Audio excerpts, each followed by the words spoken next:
In this world, there are several different species roaming the planet, each with their own special strengths and abilities. And then there are humans like Light who are pretty much useless. One day, Light leaves his home in hopes of becoming an adventurer and heads to the big city so he can sign up. Upon arrival, he meets one of the receptionists there and she helps him through the registration process. Since this is his first time registering at the guild, she tells him he will be starting at F rank, and just to make sure Light won't be completely worthless, she asks him if he at least has a gift he can use, and Light excitedly informs her that his ability is gacha gambling. The receptionist freezes up for a moment because she doesn't think she heard him right, but it's exactly what it sounds like. Light has the ability to summon a gacha wheel, and by pressing it, he gets a random item each time. He wants to give her a demonstration, so he pushes the button, and the item he receives is a bent fork. Okay, let's hear him out. That one was probably just a fluke, so he tries again, but this time he just gets some food, and it's not even the good kind either. The receptionist sighs and politely tells Light he's never making it out of F rank with an ability like that. Light asks her if there is any work he can accept as an F ranker, and she directs him to the bulletin board where all the available jobs are posted. But on top of being useless, he's never been to school, so he doesn't know how to read. The receptionist understands his struggle, so she takes out a list and tells Light that the best options for him at the moment are the firewood gathering, soil hauling, or landscaping jobs, but the pay is barely scraping minimum wage, so he won't earn much from it. Light says he'll happily do it, so later that day, he is out doing as much manual labor as his little body can handle. And by nightfall, he has barely earned enough money to cover his lodging expenses.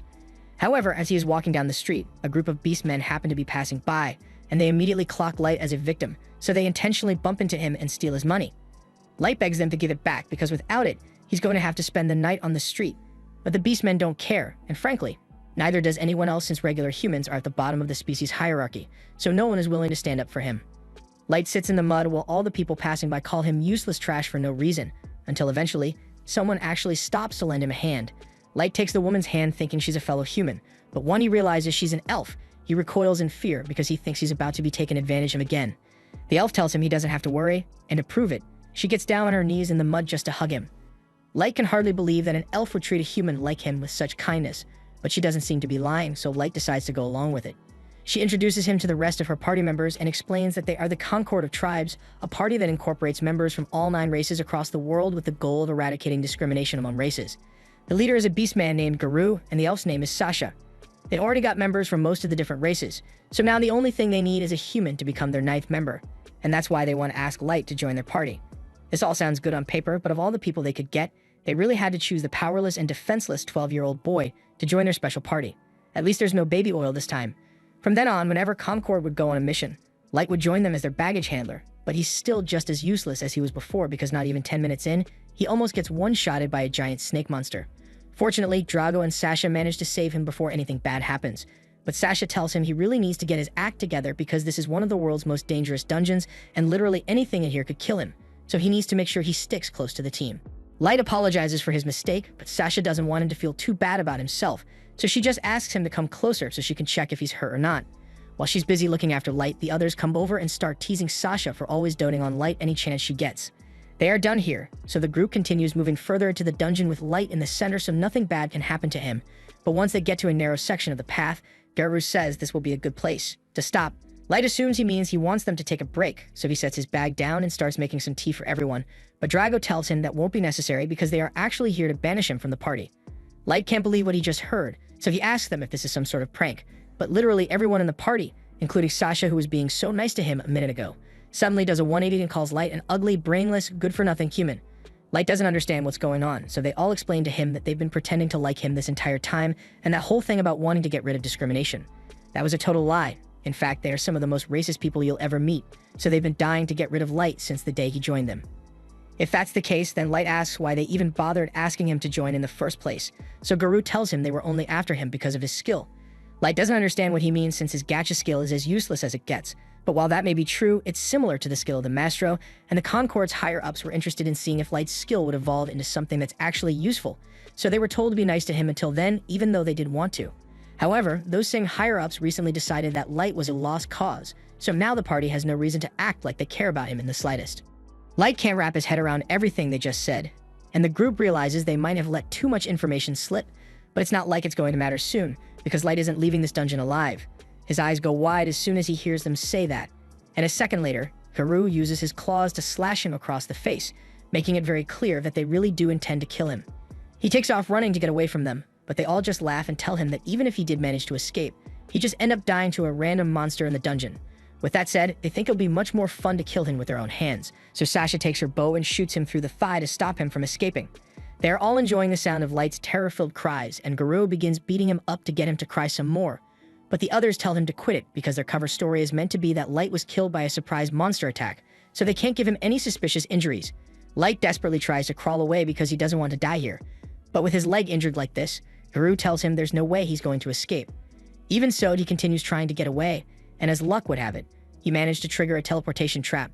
The trap sends him straight to one of the deeper floors, so Light is now safe from the Concord members, but that doesn't mean he is going to survive this.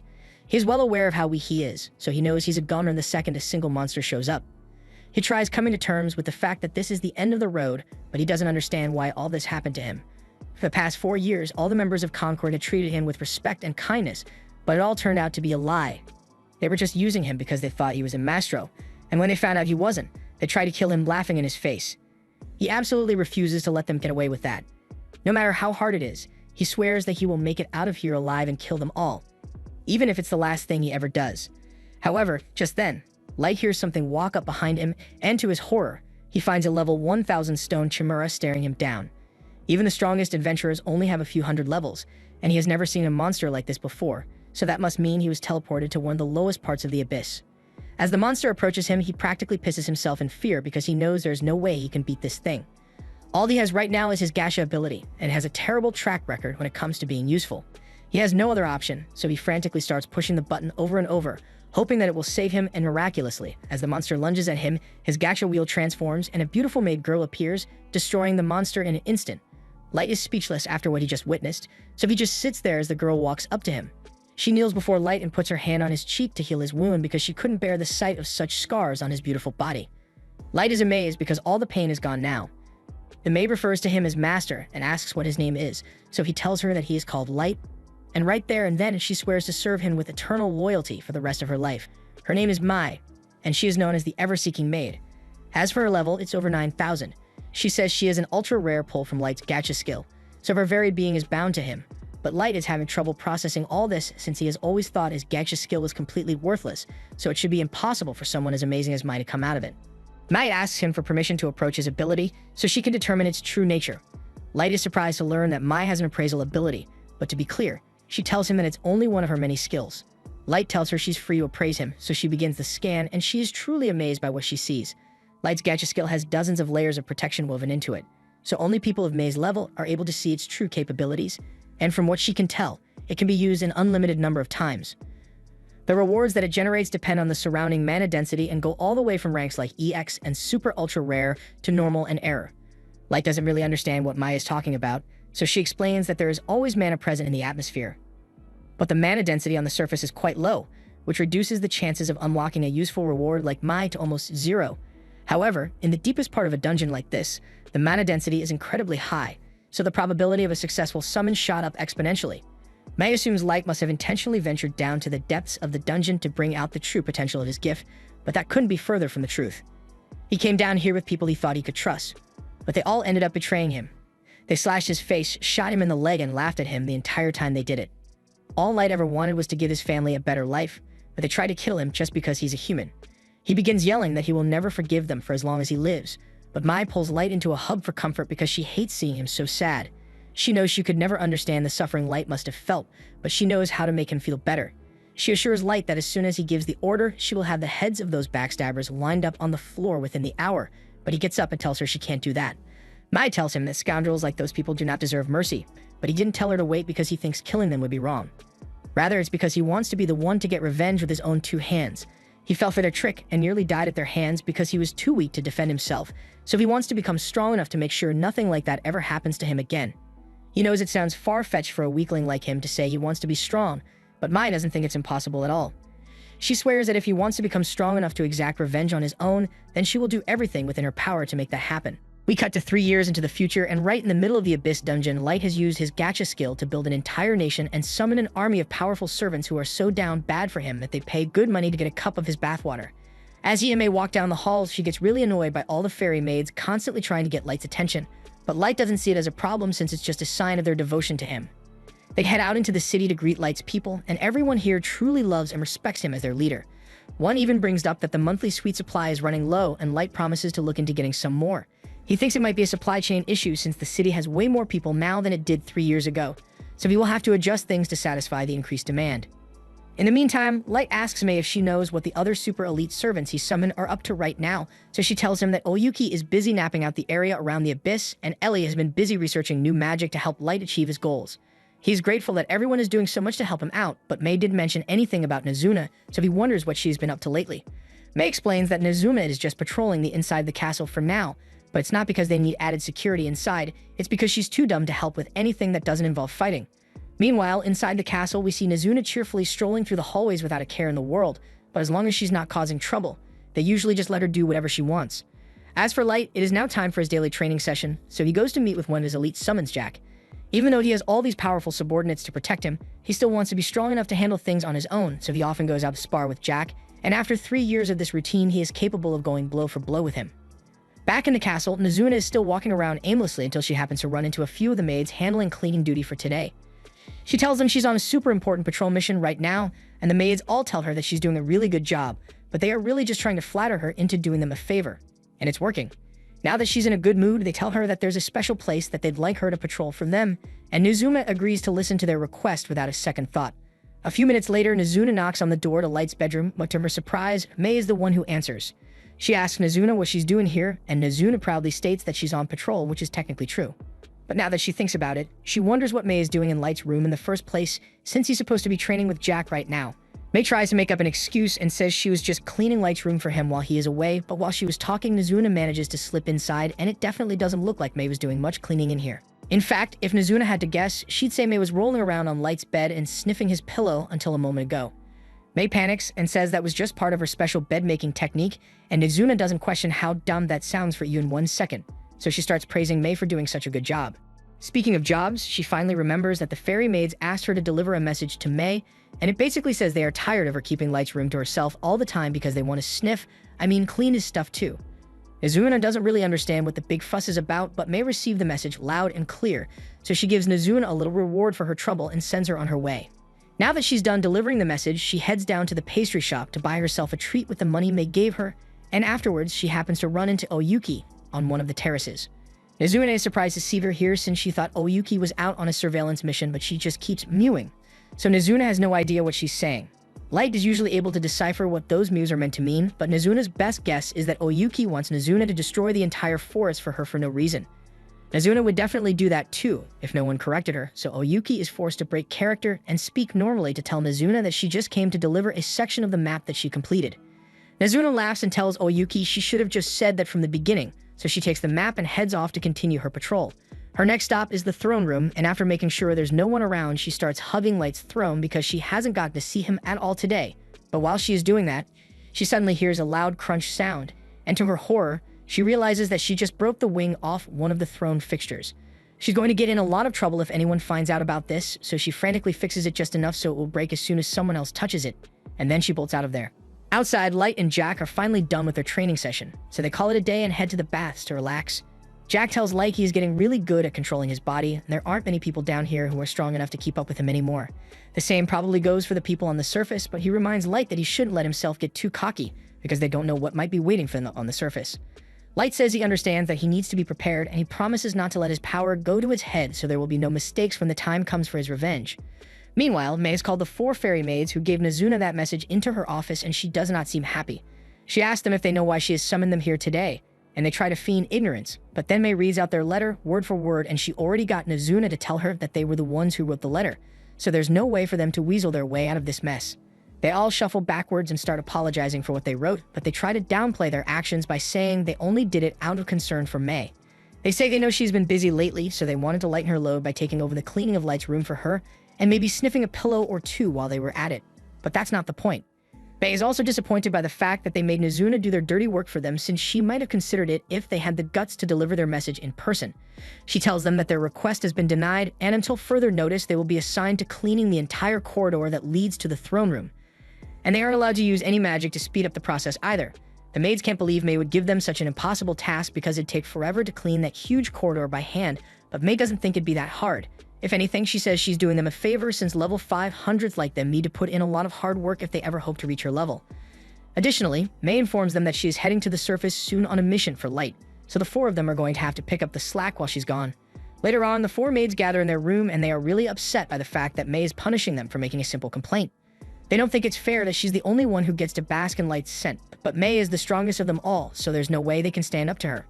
Prime suggests that they could try poisoning her, but Hifumi already looked into that, and May is immune to all forms of poison, so there's no way it'd work. They all resign themselves to defeat and start groaning about how much they want to clean Light's room and sniff his bed. Hifumi takes it a step further and says she wants to use one of Light's used forks, but hearing her say that out loud makes it sound weird, so the others all call her a degenerate and say she's taking it too far. Hifumi defends herself and says everyone here would probably do the same thing if they got the opportunity, and they can't deny it, so they really are just as bad as Hifumi. Now that they think about it, May isn't much better than they are either since she was all up in Light's bed earlier today, and the fact that she was the first one Light summoned means that for who knows how long she and Light were alone in the dungeon together. And at the time, Light's level was so low that he wouldn't have been able to defend himself from any monsters, so he was probably clinging to May the entire time.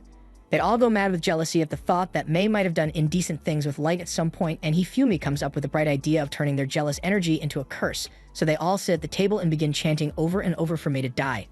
Unfortunately for them, May has been standing outside their door this entire time, and she could hear every word they just said about her, so she asked them if they have anything to say for themselves. The four cower behind the table and begin telling May that they would never actually wish for anything bad to happen to her, but May clearly heard them praying for her death, so she asks what that was about. The group eventually admits that they were just jealous because May was summoned first and got to spend a lot of alone time with Light because of it, but May tells them that nothing indecent happened between her and Light.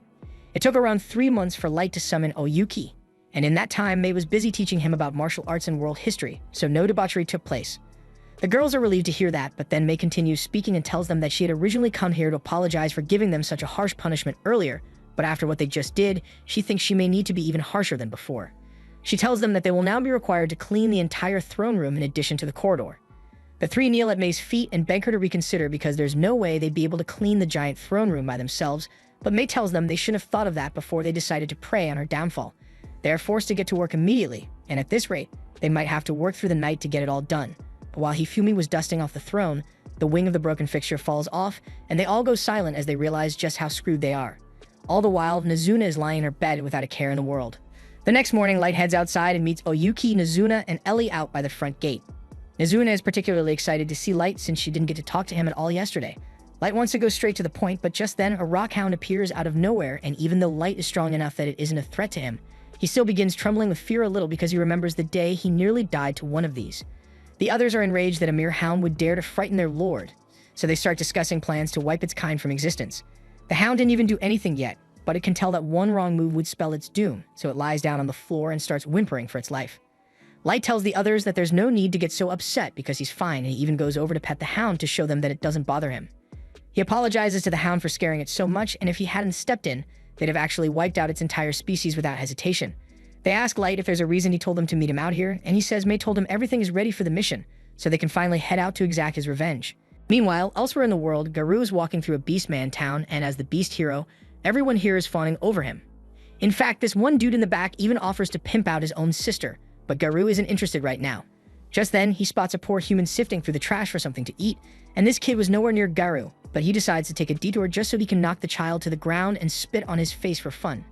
Afterwards, Garou and his team of lackeys head to a private room so they can begin glazing him. Figuratively, of course.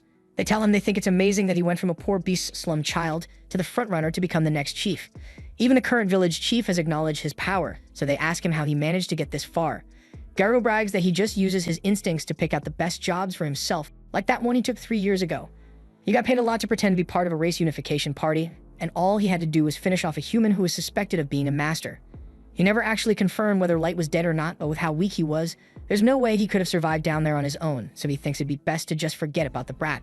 However, a moment later, May walks into the room asking about Light. Garou's lackeys yell that she has no right to speak to him like that, but Garou says it's fine because he would like to hear what business she has with him. May explains that she's a maid serving Lord Light, and she makes up a story claiming that Light is of noble blood and she has been searching all over the continent for him. Garou is skeptical since the people who hired him for that mission did a thorough background check on Light, and Light himself never mentioned anything about being a noble, but May definitely looks like a rich noble's maid, so he sees this as a good opportunity to make some cash. He asks her what she wants with him, so May says that she recently discovered that Light supposedly passed away in the dungeon 3 years ago, so she would like Garou to lead her to his last known location so she can pay her respects. She even offers to pay him in solid gold for the trouble, but Garou's senses are warning him that this whole thing is a trap. It seems way too fishy that she's willing to pay so much just for them to lead her into the dungeon, but since May looks like an ordinary human female, Garou brushes off his concerns because there's no way a human would be able to beat him.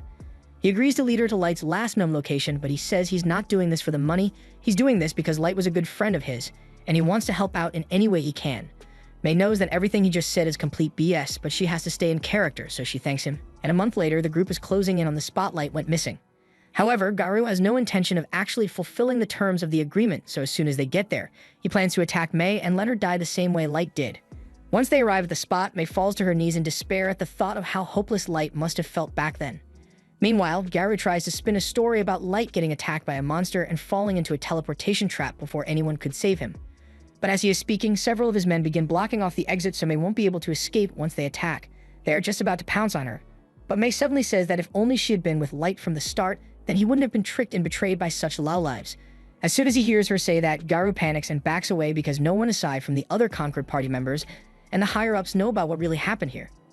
He demands to know how she found out about that and accuses her of being a spy from one of the other races, but May feels insulted by that statement. She is and will always be a maid dedicated to serving Lord Light with all her being, and for Garou to suggest that she is anything as a crime punishable by death. Garou feels a terrifying pressure coming from May, and even though she's just a human, his instincts are telling him to get the hell out of here right now. However, just as May was able to lose her cool and plaster the wall with Beastman blood, Light shows up and tells her to stop because Garou is his prey to deal with. Garou and his men were stunned. None of them had heard Light approaching. Garou couldn't believe his eyes. He hadn't even considered the possibility that Light could have survived. Light Casual says he is back to get his revenge, but Garou begins to laugh because he thinks it's hilarious that a level 15 human like Light thinks he is strong enough to get revenge on someone like him who is level 150. Garou has no idea how Light managed to make it this far, but he's sure that if he kills Light and brings him back now, then he will be promoted to chief in no time. Light sighs and asks him if he's really not going to ask him how he managed to survive before resorting to violence, but Garou just assumes Light got lucky and was saved by May after he was teleported, which is actually exactly what happened. Garou orders his men to attack Light, so two immediately charge forward to strike, but before they could get too close, their heads are suddenly divorced from their bodies by May. Garou's remaining men couldn't even keep track of May's movements, so they're starting to freak out, but Garou tells them to calm down because he's sure that was just a fluke. Meanwhile, Light thanks May for taking the initiative to protect him, but he says he can handle things on his own from here, so he just wants her to guard the exit and make sure no one leaves. Garou tells his men there's no need to worry because they can't possibly lose to a pair of inferior humans, but Light is starting to get sick of listening to Garou go on and on about how he is so much better than humans when in reality, he is the weak one here. Garou doesn't believe that for even 1 second, because it is well known that all humans are weak and have little mana compared to the other races, so they could never be weaker than Light. If that's what he truly believes, then Light asks him why two of his men have their heads rolling on the floor if they are all stronger than him, but Garou just dismisses that as a careless mistake. He and his goons then proceed to jump at Light, so he calmly closes his eyes and proceeds to dog-walk them while barely lifting a finger. Garou falls to the ground wide-eyed because he just got hit harder than ever before, and he couldn't even see it coming. Light stands over his body and asks him if this is really the best he and his so-called superior race can accomplish, but Garou can't stand the fact that Light is looking down on him, so he decides to use his trump card and smashes a necklace to the ground, summoning a level 500 Fenrir to take care of Light for him. He proudly yells that this is the end of the road for Light, but Light tells him that level 500 is still way too weak to be a challenge for him.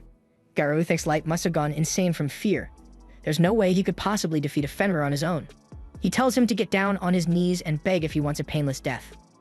Light can see that the power difference here hasn't sunk in yet, so he sets his staff aside and tells Garou he won't move from this spot, so he is free to hit him with his best attack.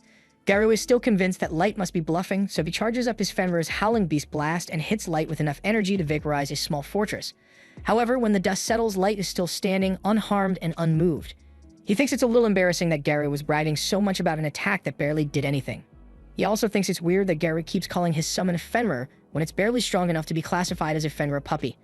He then pulls out a summon card and says he will show Garou what a real Fenrir looks like right before summoning a wolf god.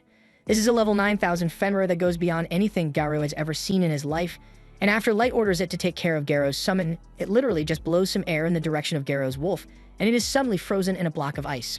Seeing Light casually pull out a wolf that was able to no-diff his summon finally makes Garou realize how screwed he is, but Light tells him the wolf god was just for show, because he could have taken care of Garou's summon on his own if he had wanted. And to make the difference in strength absolutely clear, Light enables his status screen to show Garou that he is currently level 9,999.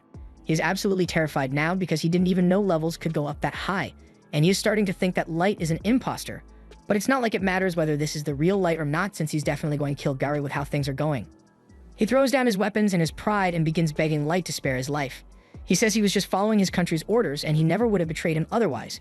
He looks up, hoping that Light will have mercy on him. But before any of that, Light says he has a few questions for Garou. First, he asks him about the masters that his higher-ups asked him to find, but Garou says he doesn't actually know what they are. Light then asks him why those same higher-ups ordered Garou and the others to kill him after confirming that Light wasn't a master, but Garou really doesn't have any information. He just did as he was told. Light then asks the rest of the beast men if they know anything about the masters, and they all lie that they do in hopes of getting Light to spare them. But in the next moment, May slices them all to bits for daring to state falsehoods in front of Lord Light. Light then turns back to Garou and says he has one final question to ask, but in case he was thinking about lying, he should know that May's eye of judgment can tell whether he is being honest or not, and he won't like what happens if she finds out he is lying. Since Garou's intuition is so sharp, Light asks him if he thinks it would be possible to win a war against the surface nations as he is now. Garou gulps in hesitation, but he eventually tells Light that his incredible strength would certainly give him an advantage early on in the battle, but he would eventually lose. He is still only one person. So winning an entire war against nations that have countless soldiers, weapons, and items at their disposal would be practically impossible. Garou thinks Light will be upset by the answer he just gave, but Light can tell that Garou was telling the truth, and he already expected as much. However, he says there's something he wants to show Garou, so he pulls out a teleport card and transports both Garou and May to the throne room. Garou covers his head in fear because he doesn't know what Light has planned for him. But when he opens his eyes, he is left speechless as he sees Light's army in all their glory. Light walks up to his throne, and once he is there, he asks all of his subordinates to display their levels so Garou can see how powerful they truly are. To Garou's horror, he finds out that most of Light's army is above level 5,000, and even the weakest ones are still level 1,500. Now that Garou has seen his true military power, Light asks him if it would be possible to win a war against the surface with an army like this, and the look on his face tells Light all he needs to know. Now that he has confirmed that he can win as a reward, Light says he will forgive Garou for all the pain he caused back then. Psych, Light says he is going to put Garou through constant suffering that will make him beg for death, and Garou knows there is nothing he can do about it, because at this point, Light might as well be a god of destruction. The next day, Light returned to his hometown to find his family and bring them to his dungeon city, but unfortunately, by the time he arrived, all he found waiting for him was a pile of rubble and decaying flesh. Apparently, the village had been destroyed roughly 6 months ago by some unknown forces and no one was spared. Light searches the village for corpses so he can hold a proper funeral for them. And to his relief, he doesn't find any bodies belonging to his siblings, so he believes they must still be alive out there somewhere. However, his parents weren't so lucky. Gold asks Light if he is alright since this must be very difficult for him to process, but he says he will be fine. For now, they need to focus on the mission at hand, so he asks Gold and Nemumu to help gather as much information as possible. While they may now know that their military is strong enough to contend with the world's forces, it would be foolish to march into war right away, so he wants to find out more details regarding the strength of each nation. Additionally, he is fairly certain that the destruction of his hometown had something to do with the fact that he was suspected to be a master, so he wants to find out what a master is and why it is worth shedding so much blood over. If he finds out that this is just a case of some wealthy bastards getting greedy for power, then he swears that he will burn the world to ash and then force-feed the cinders to the people behind all this. Gold understands why Light is so angry, but he warns him to keep his rage in check once they are around other people, because the energy he is releasing could kill a regular person instantly. Light apologizes for the slip-up and pulls out an item called the Fool's Mask to suppress his energy and hide his identity. He then says goodbye to the graves of his mom and dad and apologizes for not being able to save them. He, Nemumu, and Gold then begin flying towards the city of Dagas, but Nemumu is curious since she doesn't know what Light plans to do once they arrive. Just then, Gold tells Nemumu that she should be careful about how she addresses their lord while they are on the surface, and Light explains to her that referring to him by his real name would tip off the people behind Concord, so instead he plans to go by the name Dark while they are on the mission. Nemumu says she understands, and as for what Light plans to do in Dagas, he tells her that he is going to register himself as an adventurer under the name Dark, and as he rises through the ranks, he will be able to gather more and more information from the guild Big Shots. After a little while, Nemumu spots the city of Dagas over the horizon, and they wouldn't want to draw too much attention by flying in, so Light suggests they should land in the forest and walk the rest of the way. Although with Gold's magnificent armor, they are going to stand out either way. As the three are walking through the forest, they come upon a scene of a human tradesman being robbed by a bunch of dwarves, and while they would have preferred to stay out of sight until they got to the city, Gold's armor comes with inbuilt sparkle animations, so the bandits immediately notice him. They then try robbing him as well, but that doesn't go so well for them, and the dwarves are all left tied up in the middle of the road. The two humans are extremely thankful that they have been saved, so they offer to give Light and the others a ride into the city as a gesture of gratitude. Along the way, the man's son talks about how amazing Gold was, since he had never seen someone take out dwarves so easily before. The man assumes they must be a famous group of adventurers, but Light tells him they actually aren't even registered yet. The man is shocked to hear this, but he tells them that if they really want to register as adventurers, then Dagus is the right place to go since it has one of the biggest guilds around, and it's right near the border between the elf, dwarf, and human kingdoms. There are a fair number of humans who gather here, so it is one of the more accommodating cities for humanity. He was even able to open up a fairly successful human hotel there, and he invites Light and the others to stay there if they need a place to stay. A little while later, they arrive at Dagas, and Light and the others ask Colonel to drop them off by the city entrance since they want to walk the rest of the way. For Gold and Nemumu, this is their first time actually seeing a surface city, and they've noticed that there are a lot of shops around that sell armor and weapons. But Light tells them that's just because there are a lot of adventurers here. Not to mention that the Dwarf Kingdom is close by, and those guys specialize in blacksmithing, so of course they'd sell their wares here. Once the group arrives at the guild, Nemumu notices that all the humans seem to scatter whenever someone from a different race walks by, and Light takes that as a sign that humans are treated poorly in this city as well, even if it isn't immediately obvious. He heads to the front desk to register, and as usual, he's required to start out at F rank, so Light is going to have to do a few quests to raise his rank later. But before that, they need to find a place to stay, and Light recalls Colonel mentioning that he owns a hotel, so he and the others decide to head there. Colonel is surprised to see Light again and asks what he can do for him, so Light says he has a special request to make. He tells Colonel that he would like to rent out the entire top floor of this building, and under no circumstances should anyone, even Colonel's staff, be allowed to enter. As payment, he plops a bag full of gold coins down on the table, and Colonel is left speechless because he doesn't know what to say. Light says he can pay more money if this isn't enough, but Colonel tells him this is already 10 times more than enough. He says he can't accept this kind of money from the man who saved his life earlier, but Light insists, so Colonel eventually accepts the generous offer and says he will get the rooms ready as soon as possible. A little while later, Light and the others head upstairs, and he takes out a few perception-blocking spell cards and casts them on the room to ensure that no one will be able to eavesdrop. He can finally relax without having to worry about someone spying on him, so he pulls up a chair and takes a seat so he can rest. While Light is seated, Nemumu speaks up and tells him that while she is aware that he is very powerful, and that he chose to become an adventurer here to gather information, there is always a risk that he might get hurt on the surface, so she thinks it would be safer if Light returned to the dungeon city and let them handle things here on their own. Light is a nice person, but what Nemumu just suggested is basically trying to sideline him in his own revenge plot, and that pisses him off to the extreme because she's essentially saying she thinks he's too incompetent to pull it off. Nemumu immediately realizes that she screwed up, so she begs Light to forgive her insolence, but it's too late for that. He looks like he might actually kill Nemumu for what she said, and Gold can tell that things are getting really tense, so he laughs and tells Light that Nemumu simply doesn't understand the appeal of revenge. He tells her that Light wants to exact his vengeance with his own two hands without any middlemen, and that's a noble cause to work towards. Hearing Gold's lighthearted banter makes Light realize that he may have gone too far, so he gets down and apologizes to Nemumu for letting his emotions get the better of him since he knows she only said that out of concern for his safety. But Nemumu acknowledges that this was her fault for stepping out of line with her comments, so she begs him to allow her to pledge her allegiance to him once more. Light really doesn't think that's necessary, but he agrees to let her do it anyway, so Nemumu gently lifts his foot and kisses it.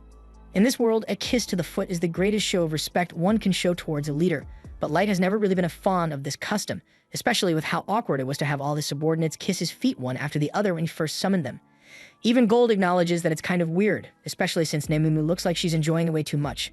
The next morning, Light and the others head for the dungeon, and as they are walking through town, a lot of people start to stare because Gold has more bling than a SoundCloud rapper, and Nemumu looks really pretty.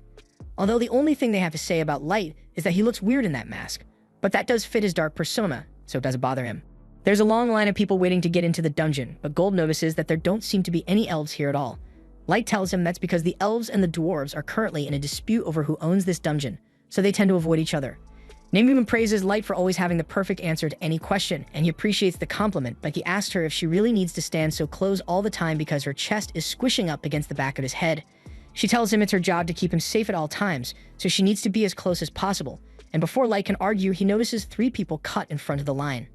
The little one is most likely a servant, and the second one seems like someone with moderate training, but as for the guy in front, Light can tell that he carries all of his movements are sharp and precise, even with the bulky weapon on his back. He is without a doubt a seasoned fighter, and a few of the other humans are too scared to confront him, since they probably get cut down for speaking. However, Light doesn't have to worry about that, so he confronts the elf and tells him it's rude to cut in line like that. The elf becomes enraged when he realizes a human is daring to speak to him, so he reaches for his sword, but the elder he's with tells him it's not worth causing a commotion or something like this, so the warrior agrees to go to the back of the line. However, as he walks past Light, he warns him that he will make sure he regrets disrespecting him like that. Once the elf is gone, the rest of the humans in line praise Light for standing up to that bully, and the kids from earlier come over to personally thank him since they couldn't work up the courage to do so. Light tells them there's no need to thank him since he was only doing it out of self-interest, but they are still thankful. Just then, one of the kids speaks up and asks Gold if his armor is really made out of gold since everyone here is curious, but before Gold can say anything, Nemubu tells them that none of Gold's armor is actually made of gold, otherwise it'd be too weak to offer any protection. The kid is then about to ask if Gold is just wearing it for attention then, but his friends stop him because it'd be a rude question to ask. However, Gold explains that he really does just wear it for attention, since there's no better color to represent the shining example he sets as a knight. The kids ask Light and the others if this is their first time heading into the dungeon, and Light confirms this, but he asks them how they knew. The kids explain that this floor is quite expansive, so adventurers often have to camp inside, but Light's party didn't bring any camping gear with them, so he figured they must have never been inside before. Just then, the guard calls for the next party to head inside, so the kids say goodbye and run into the dungeon together. Meanwhile, Light and the others are wondering if they should start carrying fake luggage around, since even though they have everything they need stored in an item box, they wouldn't want people mistaking them for noobs. A little while later, it's their turn to enter the dungeon, and this is Light's first time entering one aside from the abyss. Dungeons are filled with mana that gets stronger the deeper you go, and it often leads to the creation of things like monsters and traps, so the inside of a dungeon is practically its own world. Once they arrive on the first floor, Light casts concealment magic on all of them so enemies can't track them down, and they all start flying towards the second floor. Meanwhile, that elf from before is busy taking his anger out on a bunch of orcs because he can't believe a human would dare to speak to him in such a manner. His name is Kito, and he says he is a legendary hero from the elf kingdom with the blood of a master flowing through his veins, so he deserves respect. He says that would never have happened if his level wasn't so low, but Yenny tells him that a level of 1,500 is already way higher than the usual level cap for elves, but Kito says it's not enough because he needs enough power to obliterate all the fools who mocked him. Yenny tells him he sympathizes because he also wants to get revenge on the idiots who refused to acknowledge his research and exiled him, so he would be more than happy to use that research to help Kito level up even further. Meanwhile, Light and the others have already made it down to the third floor, and they just finished dealing with a large horde of orcs. Light suggests they should start heading back now since they've gotten enough proof for the guild already, and that fight left him pretty dirty, so he wants to take a bath. As soon as Nemumu hears that, she offers to wash every inch of Light's body for him once they get back, but he doesn't respond. On the way back, Light and the others run into the kids from earlier, so they head down to meet up with them, but all of a sudden they hear a lot of noise coming from the forest and dozens of wolves come running out. The kids tell Light they need to retreat since they won't be able to fight the wolves, but Light tells them the wolves aren't what they need to worry about because there's an even bigger threat heading their way, a giant quad-scythe mantis. The kids can't believe what they are seeing since the mantis monster species was supposedly exterminated 10 years ago, and there's no way they can handle one on their own. The leader asks Mia to try hitting the mantis with some magic as a distraction, but he knows that won't be enough, so he desperately turns Light and the others and asks them to help disorient the monster so they can all escape together. However, after hearing that the kids plan on retreating, Light asks if that means they won't mind if he takes it for himself. The kids think he's crazy because a mantis like that has got to be at least level 500, but Light tells them there's no need to worry because he and his friends are more than capable of dealing with it. Gold steps up to take the first swing at it, and to his surprise, the mantis is actually able to block a bunch of his strikes without suffering much damage, so its claws must be sturdier than he thought. Light decides to go up next and launches a fire arrow straight at the mantis, but before it could connect, the mantis parried it and sent it right back at Light. As the kids watch this, they think Light and the others are in trouble, so they ask Mia to hurry up with her attack magic, but she's way too excited about what Light just did to focus. He just used combat-grade magic without having to use an incantation, and she didn't even know that was possible. The others don't know much about magic, so they can't tell what counts as impressive or not, but they Light and his friends. However, Gold tells them they are better off sitting this one out, and as an added bonus, he says he will give them a little lesson about what it means to be a knight. For one, he tells them that a shield doesn't need to be limited to just defense, and as the mantis attacks him, he turns around and perfectly parries its attack, shattering the mantis's claw in the process. He then tells them that a knight must never miss an opportunity to strike. So while the mantis is still reeling from the pain of losing its claw, Gold rushes behind it and chops off one of its legs.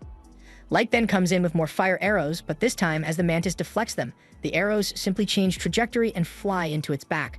Light has taken control of the arrows, so now, no matter what the mantis does, they will always hit their mark. All of the mantis' limbs are eventually blown off, and it realizes it stands no chance at defeating Light, so it books it back towards the forest, and Light is surprised that it is smart enough to decide to retreat.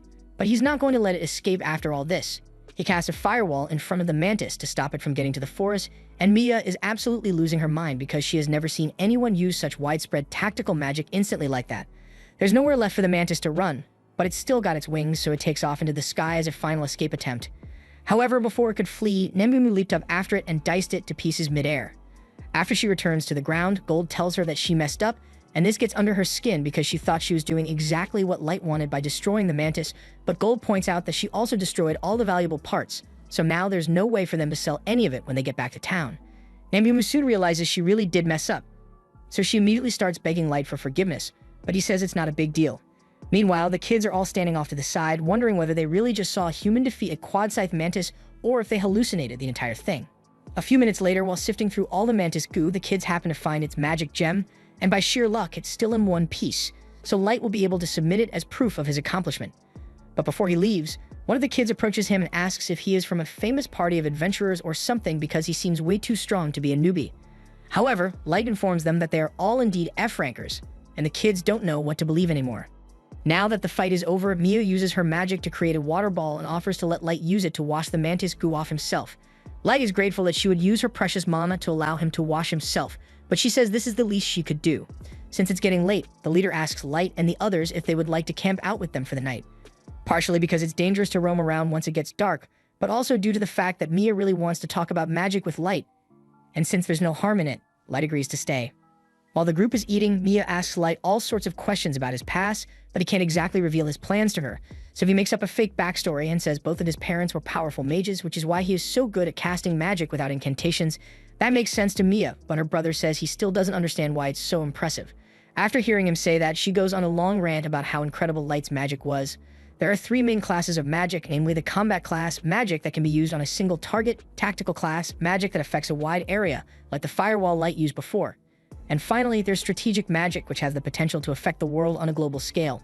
It includes things like creating earthquakes or meteorite strikes, but it usually requires a group of elite mages pooling their mana together and reciting incantations to pull that off. For the other races, casting advanced spells is easy, but humans, on the other hand, are rarely able to achieve such a thing. That's why she was so amazed that a human like Light could pull off such a feat. Mia's brother still doesn't understand much about magic, but from what Mia has said, he can tell that Light must be truly incredible. However, he tells Mia to give herself some credit as well since her magic was good enough to earn her a referral to the Magic Academy from the Duchy.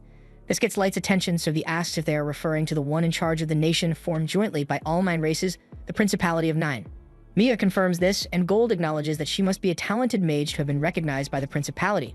Mia's brother agrees, but unfortunately, both of their parents passed away from a plague, so she couldn't afford to attend the academy, and they were forced to create an adventuring party with 2 of their childhood friends, Jimra and Wordy, just so they could get by. Right now, their goal is to earn enough money from exploring dungeons to send Mia to the academy, but Mia says she's happy just getting to spend time with them, so they don't need to push themselves too far for her sake. Her brother assures her that he won't do anything reckless, and seeing Mia and her brother talk like this reminds Light a lot of the time he used to spend with his little sister. Just then, Mia and her brother ask Light why he decided to become an adventurer, so he makes up a story and tells them his parents died in a fire, and he was left with severe burns, so he is searching for a magic potion to heal himself. That sounds really rough, so no one knows what to say anymore, and Jimra doesn't like all the tension, so he gets up and asks if Gold and Nemumu are dating. Nemumu immediately becomes defensive and says she would never date someone like Gold, and Gold is much calmer about it, but he says he has no interest in a woman as immature as Nemumu. While those two are arguing, elsewhere in the dungeon, Kido is busy cutting down orcs to get Yannick the research samples he needs for his experiment to surpass the level caps imposed on each race. And now that he has enough magic material ready, he says all he needs is a human guinea pig, and Kido knows exactly who he wants to hunt down for the experiment. Some time goes by, and Light heads to the guild to exchange his latest haul of magic stones. A large crowd forms around him because they've never seen someone return with so many magic gems. After Light and the others defeated the Mantis, they earned quite the name for themselves in the city, and people now call their party Black Motley. The receptionists have started treating them a lot better lately, and Light is happy to be receiving all this attention since it was his goal from the beginning. As he and the others are walking towards the dungeon, he is suddenly called out to by a man on the road, and Nemumu immediately becomes defensive, but the guy says he isn't looking to cause any trouble. He says his name is Sullivan, and his buddy over here is Gilbert. They heard that Light and his party were able to defeat a quad-sized mantis and made it all the way down to the 5th door, so when he saw him walking by, he just had to talk to him. Just then, the rest of Gilbert and Sullivan's party tells them it's time to head into the dungeon, so they say goodbye to Light and head inside. Light thinks it's nice that he is giving hope to the other humans in town, but there is no shortage of other races who are envious of Light's power and believe he is a fraud. He kind of expected them to refuse to accept his accomplishments, but he's just going to have to force them to acknowledge him by showing undeniable results. Once he enters the dungeon, he tells Gold and Nemumu that he plans to head back down to the 5th floor today, but before that, he happens to spot the kids from before, so he decides to head down to say hello. Mia and the others are surprised to see Light since it has been a while since they last ran into each other, but Mia's brother says this is perfect timing since there's something Mia has been wanting to give him. Mia is a little nervous about it at first, but she hands Light a little clamshell with some ointment she made herself. She remembers him mentioning that he has severe burns all over his body, so she made it to help relieve the pain a little. Light is really grateful for the kind gesture, though it does make him feel a little bad for lying to her about having burns. To make up for it, he decides to return the favor and pulls out one of his items as a gift from Mia. It's a bracelet, and it looks really nice, so Mia isn't sure she should be accepting something that's so valuable. Light tells her that her gift really warmed his heart, so he wants her to have it as his way of returning the favor. She happily accepts the gift and tells Light she will treasure it forever, but after Light and the others depart, Nemumu asks him if he's sure it was wise to give her an SS-class item so casually. That bracelet was a wishing bracelet, and depending on the will of the weather, it can make a small miracle come true, so Light figured it would be a great gift for someone like Mia. A little while later, they arrive on the 5th floor, and it is absolutely covered in snow. This works out in their favor since the snow will act as great cover, so Light tells Gold and Nemumu that they are in charge of hunting Yenis while he's gone, and then he activates a teleportation item, sending him back to his throne room in the dungeon city. There he has a nice cup of tea and asks his team how the revenge operations are coming along. Ellie tells him that she has almost gotten everything ready, so they will be able to move on to the next phase before much longer. Light is happy to hear that, so he tells Ellie she is free to use whatever resources she needs to make sure things progress smoothly, and in the meantime, he would like Mei to continue managing affairs here in the Abyss and Akuki to continue scouting. Just then, Nizuna asks him if there's anything he wants her to do in the meantime, and Light doesn't really know what to say because Nizuna is pretty useless when it comes to anything other than defeating monsters, but he also doesn't want to make her feel left out, so he says she is to remain on standby to protect the city in case a powerful bad guy shows up. That's good enough for her, so she swears that no one will get her on her watch, and Light can't wait for the day that his plan can go into action because he wants to savor the miserable look on Sasha's face when he confronts her. Meanwhile, elsewhere in the dungeon, Gilbert and Sullivan had set up camp and were keeping watch while their party members slept. At one point, Sullivan needed to go pee, so he stepped in the forest for a moment, but by the time he came back, he saw Gilbert's decapitated head lying on the ground with Keto standing over him. The other two were also killed in their sleep, and Keto makes it clear that he is doing this out of pure hatred for the human species as a whole. Sullivan is enraged by what Keto has done, but he is smart enough to know that he stands no chance against him, so he throws down a smoke bomb and starts running away so he can make it back to the guild to report what happened. He thinks he has a good shot of escaping since most magic is useless unless you know where your opponent is. However, he suddenly gets hit in the back with something, and as he looks up, he sees Keto riding on a magical hoverboard. He is then knocked out a moment later by Yannick, and he scolds Keto for killing all the humans since he was very specific about capturing them alive. Kaito doesn't see the problem since it shouldn't matter if he killed a few lowly humans, and it's not like Yannick actually cared about their lives either, but he needs as many test subjects as possible because his research is currently unstable and Sullivan is bound to die from side effects long before Yannick perfects it, so they need to find some more human guinea pigs. A little while later, up on the surface, Nemumu is arguing with the guild receptionist to try and get Light promoted, but while the receptionist is aware how strong Light is, they already made an exception to promote him from F to D rank recently, and not enough time has passed for them to consider another exception. However, she does tell him that if he accomplishes something extraordinary again, the guild would have no choice but to promote him, so Light decides to try it. After looking around for the day, he finds a flyer talking about an unknown adventurer killer, and tracking this killer down should be enough of an accomplishment, so he decides to hunt the killer down. However, he has no leads to go off of, so it is going to be difficult. Gold suggests he could use his Gaksha ability to get a card that will help track the killer down, but Light tells him that the cards he gets are completely random, so the odds of him receiving a tracking card are really slim. In that case, Nemumu asks if they should return to the Abyss to get someone who has skills more suited for tracking, and that does sound like a good idea. But it would take too long, and he doesn't want to waste too much time catching the killer. They seem to be targeting exclusively humans, and he doesn't want to let that go unpunished. Just then, the three feel a space rift open within the room, meaning something is about to show up, so they get into battle formation and wait to see what it is. However, to Light's surprise, when the portal opens, he sees Mia fall out of the portal unconscious, and after catching her, the miracle bracelet he gave her breaks in two. Light has no idea what happened to her, but he knows it must be bad, so he carries her to bed, and as he does so, he can hear her mumbling to herself about how she needs to hurry and inform him of something. He casts a healing spell on Mia to help her recover, but she's still in no condition to speak, so Light apologizes, but he's going to need to pry into her mind a little. He casts a powerful mind spell on her, and as he does so, he sees a flashback to Mia and the rest of her party meeting a second group of adventurers. The second group warned them to be careful because there have been reports of an adventurer killer going around, and the guy apparently only targets humans. The kids had heard about it, but they were under the impression that it was just a rogue monster. However, now that they think about it, a monster wouldn't target humans specifically. After hearing this, Mia got worried because she knew their party wouldn't stand a chance if the killer attacked them, and the same goes for the other group of adventurers, which is why they plan to get out of here as soon as possible. Before the second party leaves, they tell the kids that they should probably leave the dungeon as well, since until the killer is caught, it won't be safe for humans down here. The kids took the warning seriously and decided to leave as soon as possible, but since they weren't expecting to have to make a sudden hike back to the surface, they are all really tired. Due to this, they weren't able to make it back before nightfall, but they couldn't afford to stop since they did know when the killer might strike again. And in a stroke of bad luck, a moment later they hear Yannick's voice telling them that it's dangerous to be out here this late at night. At this point, the kids have no idea that these two are behind the killings, so Mia suggests they should warn them. The group tells Yannick and Kido that there has been a string of killings happening down here, so it would be safer to return to the surface for now. Kaito and Yannick thank them for the valuable information, and at first the kids are relieved since they think that must mean they are just normal adventurers like them. But then Yannick starts talking about how he wishes he had put more effort into covering up his and Kido's attack since the news spreading has caused all the human adventurers to wise up and avoid the dungeon. As soon as the kids hear him say that, their blood runs cold at the realization that the killers they were so worried about are the people who are right in front of them.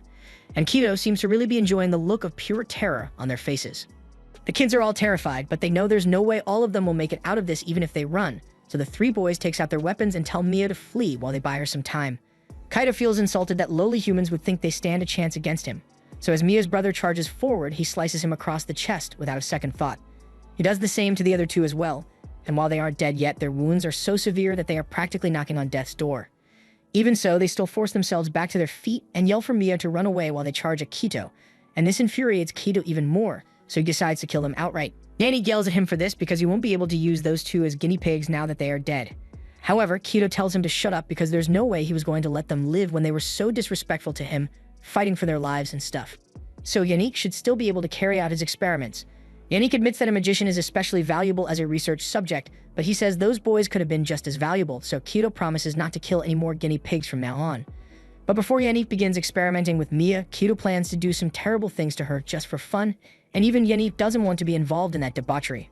So he just reminds Kito to make sure Mia doesn't die and turns away. Mia is terrified as Kito looms over her with nefarious intent, but before he could do anything, her brother suddenly gets back on his feet and yells for Mia to run.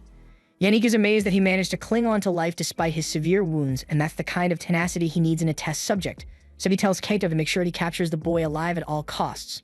His body is on the verge of giving out, but that doesn't matter to him right now because the only thing on his mind right now is making sure that Mia gets out of here. He tells her again to run away, and as much as she doesn't want to leave her brother behind, she knows this is the only chance she will get since Kito is currently distracted, so she turns and starts running.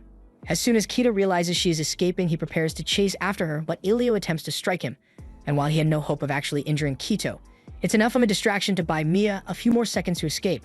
Kaito really wants to just kill Mia's brother and get this over with, but Yannick reminds him that he needs the boy alive so he can't cause any fatal wounds. Meanwhile, Elio has been muttering to himself, trying to figure out a way to buy as much time for Mia to escape as possible, and he thinks back to the lesson he learned from Gold when they first met. Gold said that it is normal to assume that a sword is for attacking, and that a shield is for defending, but battle is about creativity and skill, so you need to be able to surprise your opponent if you want to win. Elio puts that lesson into practice here and throws his sword at Kito. Kaito assumes this must be his attack, so he leans back to dodge the blade, but while he wasn't paying attention, Elio closed the distance and clocked him in the jaw with his shield, knocking Kito over.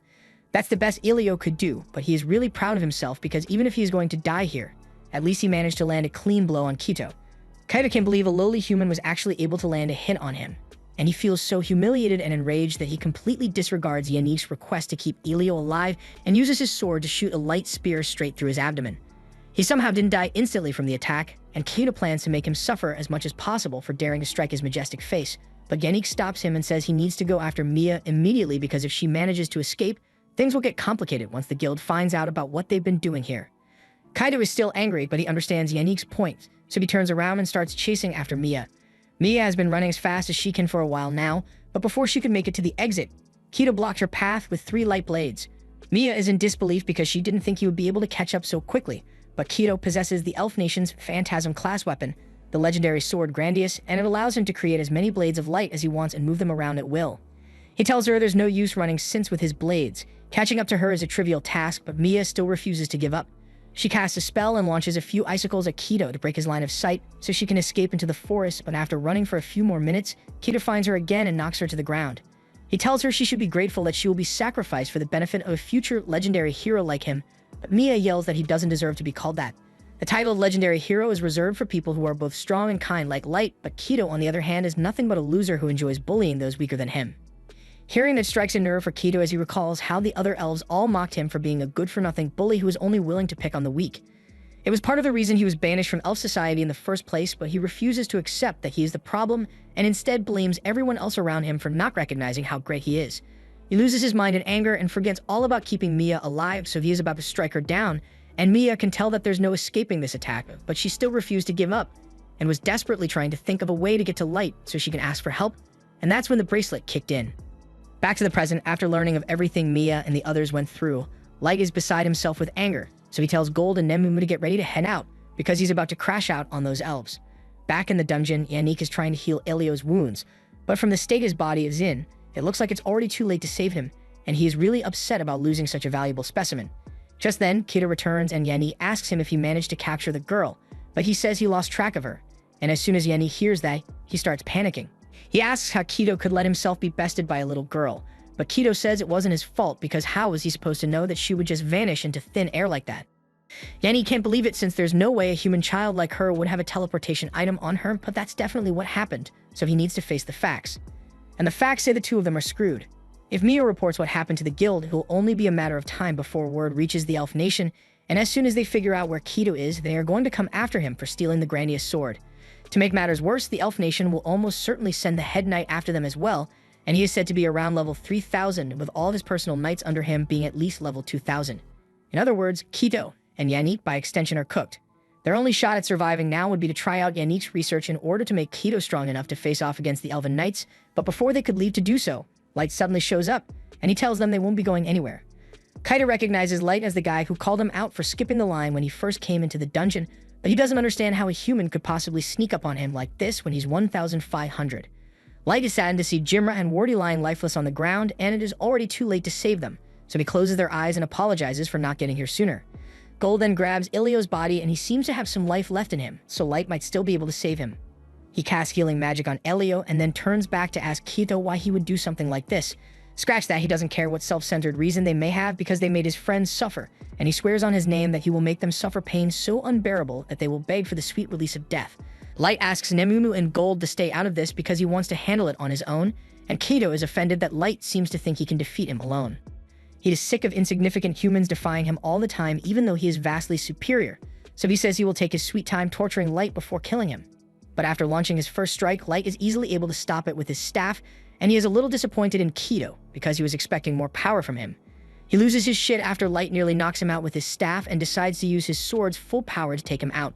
But despite dozens of blades close being shot at Light, he is easily able to counter them all with some ice magic, leaving Kido in utter disbelief. He begins throwing a temper tantrum because he can't accept that a human is actually better than him. And he starts talking about how with the great sword of the ancient Maestro, he shouldn't be losing like this. Light honestly wasn't paying much attention, but as soon as he heard Kido mention a Maestro, he becomes invested because this is the kind of information he's been looking for.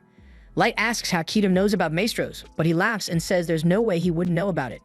After all, he was born with the blood of a Maestro. After learning that Kaido is a descendant of a master, Light tells Nemumu and Gold that there has been a change of plans.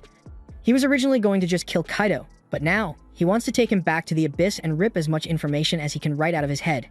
The two understand, so they tell him they'll handle Yannick while he's busy with Kaido, but Yannick doesn't think it's fair that they are ganging up on him when he isn't a combatant. However, he has something prepared for situations like these, so he points their attention towards the two servants he has behind him, and they begin to transform, revealing that they are the results of Yannick's human-monster hybrid experiment. He then begins ranting about how he combined humans with monsters in order to surpass the natural limit on their bodies, and he would have done a lot more than this. But it takes a lot of human lab rats to make a stable hybrid, so he plans to gather even more humans to experiment on whenever he gets the chance. Nemumu, Gold, and Light are disgusted by Yannick's actions, but what's even more horrifying is the fact that Light actually recognizes one of them. It was the man he met in town a while back, and he regrets not being able to save him from falling victim to Yannick's twisted experiments. But there's nothing he can do to save him now, so Light asks Nemumu and Gold to put the monster out of their misery. Nemumu and Gold effortlessly slice through the hybrids' bodies to put an end to their suffering, but Yannick still has that smug look on his face and tells them they haven't won yet. He designed the monsters to be able to regenerate from any damage they take, so they are going to have to do a lot more than that if they want to kill the hybrids. Light is starting to get a little concerned about Nemumu and Gold, but he doesn't have any time to go check on them because Kaido keeps spamming sword blasts. Nemumu and Gold try slashing at the hybrids a few more times, and no matter what they do, the monsters keep regenerating, and Yannick is calling them fools for thinking they could defeat his creations. Nemamu and Gold are getting sick of listening to Yanni's constant prattling, and they don't want to prolong the suffering of the unfortunate humans, so they decide to use their special moves to end their suffering quickly. They both coat their weapons in mana and slash at the hybrids, and Yannick begins mocking them again because he believes they stand no chance of killing his monsters. But then he realizes the hybrids aren't getting back up, and they look pretty dead to me. He begins panicking because he can't believe all the fruits of his research could be erased so easily, but while he's standing over the ashes of his victims, Nemamu comes up from behind and kicks him in the nuts to make sure she doesn't have to listen to any more of his nonsense. As for Light, he has been overwhelming Kaido with his magic for a while now, and every time an attack comes close to hitting him, Kaido gets a look of sheer terror on his face, and Light finds this amusing since Kaido was acting all high and mighty a moment ago. Kaido refuses to let a worthless human look down on him, so he gets back up and activates the Holy Sword's ultimate form, enchanting the blade with multiple types of magic and extending his effective attack range. Light is somewhat impressed, since the sword seems incredibly versatile, but as cool as it looks, Kaido's aim is garbage, so he can't hit Light at all. He starts whining that Light is a coward for dodging the attacks, and says Light would be dead meat if he could land a hit on him. That's kind of the whole point of dodging attacks in the first place, but Light decides to humor Kaido a little, so he stands perfectly still and tells him to take his best shot. Kaido thinks Light must have gone crazy, but there's no way he's passing up this opportunity, so he raises his sword and leaps into the air to land a clean strike on Light. But while the sword strike definitely connected, it didn't actually do much. Kaido can't believe what just happened because it should be impossible for a human to tank a direct hit from Grandius, and just to make sure the difference in strength is clear, Light tells Kaido he can keep trying if he wants. Kaido takes swing after swing at Light, and every single attack does absolutely zero damage, until Light eventually gets sick of being hit and shatters Grandius's enchantment. He then gut checks Kaido and sends him flying with a punch to the face. By the time Kaido finally stops rolling on the ground, his face is messed up, and Light stands over him menacingly. He says he has a lot of questions for Kaido, so he won't kill him yet, at least not until he has suffered pain several times worse than what he put all his victims through. Kaido can tell that Light isn't bluffing, and there's no way he can fight his way out of this situation, so he resorts to begging for his life. He tells Light that he is from the Elven Nation, and he was once next in line to become captain of the White Knights, so he will give Light whatever information he wants as long as he has mercy. Kaido looks really pathetic right now, and the sight of his face really pisses Light off because he was calling himself a legendary hero before, yet he is giving up so easily. A hero is meant to fight to the bitter end for what they believe in, even when the odds aren't in their favor, but as arrogant as he is, Kaido couldn't even do that. If anything, Elio, Gimra, and Wardy are the real heroes here because they stood up to Kaido and Yanni to protect Mira, even though they knew they stood no chance. Light apologizes to the corpses of Gimra and Wardy for not being able to save them, but he says he will do everything in his power to make sure Elio survives, so they will be heading back to the Abyss immediately. Just then, Kaido speaks up and asks what's going to happen to him, so Light says he is going to take him and Yannick back home as well because he has a lot of questions he wants answered. A moment later, Light activates his teleportation magic, and by the time Kaido and Yannick open their eyes, they are shocked to find themselves in a completely different area. Yannick can't believe what just happened, so he asks Light where they are right now, and he is told that they are in the deepest part of the Abyss dungeon. Yannick is shocked when he learns that they were sent all the way from the dungeon in Dagas to the Abyss dungeon, but he doesn't understand what Light brought them here for. Light says this is just where he lives, but Yannick and Kaido refuse to believe that any person would be willing to live in the world's most challenging dungeon. As soon as they say this, Nemamu starts stomping on Yannick's back for daring to imply that Light is lying, and moments later, the others arrive to see what all the commotion is about. They are pleased that Light has returned to pay them a visit, but they wonder why he brought those ugly elves with him. Light explains that these two are heinous criminals who conducted horrific experiments on innocent humans, resulting in the deaths of many, including two of Light's friends, but they happen to have information on what a master is, so he decided to put off killing them for now. As soon as the girls hear what Kaido and Yannick have done, they all start staring at the two with murderous intent and talking about all the ways they plan to make them suffer for what they have done. Light expected that kind of reaction from the four of them, but he makes it clear that they aren't allowed to kill these two until they have gotten every last bit of information about masters from them, and they all agree to hold themselves back if that's what Light wants. In the meantime, Light asks Gold to take care of healing Elio, and he wants Nemamu to come with him because he plans to give Gimra and Wardy a proper funeral. He is about to turn to leave, but all of a sudden, Yannick begs him to wait and pleads with Light to reconsider punishing him because this whole thing was Kaido's fault. But Kaido says Yannick is the one to blame because he told him he would be able to help push past his physical limits as long as he helped gather research subjects. They begin arguing over whose idea this whole thing was in the first place, but Light cuts them off and asks a simple question. While they were parading themselves around like gods, killing and torturing the weak humans like worms, did they ever show mercy when they begged for their lives? Kaido and Yanni completely freeze because they know they never showed even an ounce of mercy to any of their victims, and their silence tells Light everything he needs to know. So he says they will be getting the same treatment, and there's nothing they can do about it. A little while later, Mia wakes up at the inn in Dagas, and she sees Light sitting next to her bed. So she asks him what happened since the last thing she remembers is being chased by Kaido. Light tells her that he and the others happened to find her just as the adventurer killers were about to capture her, so they brought her back to the inn so she could rest. Light also tells her that they managed to heal Elio's injuries and save his life as well, but when she asks what happened to Gimra and Wordy, he unfortunately doesn't have any good news to share. He hands her a lock of their hair and tells her that Gimra and Wordy died from their injuries before he could get there. And Mia is devastated by the news, but she is still very grateful that Light came to help, since without him, she and her brother never would have survived. Light gets up to give her some time to sort out her feelings, but he does feel a little guilty because times like this make him wonder if using his strength solely for the purpose of revenge is really the right thing to do. The next morning, Light heads over to the guild to report the adventurer killer incident and provide all the relevant information. However, he leaves out the part about him taking Kaido and Yani into custody, so the guild still thinks they are out there somewhere.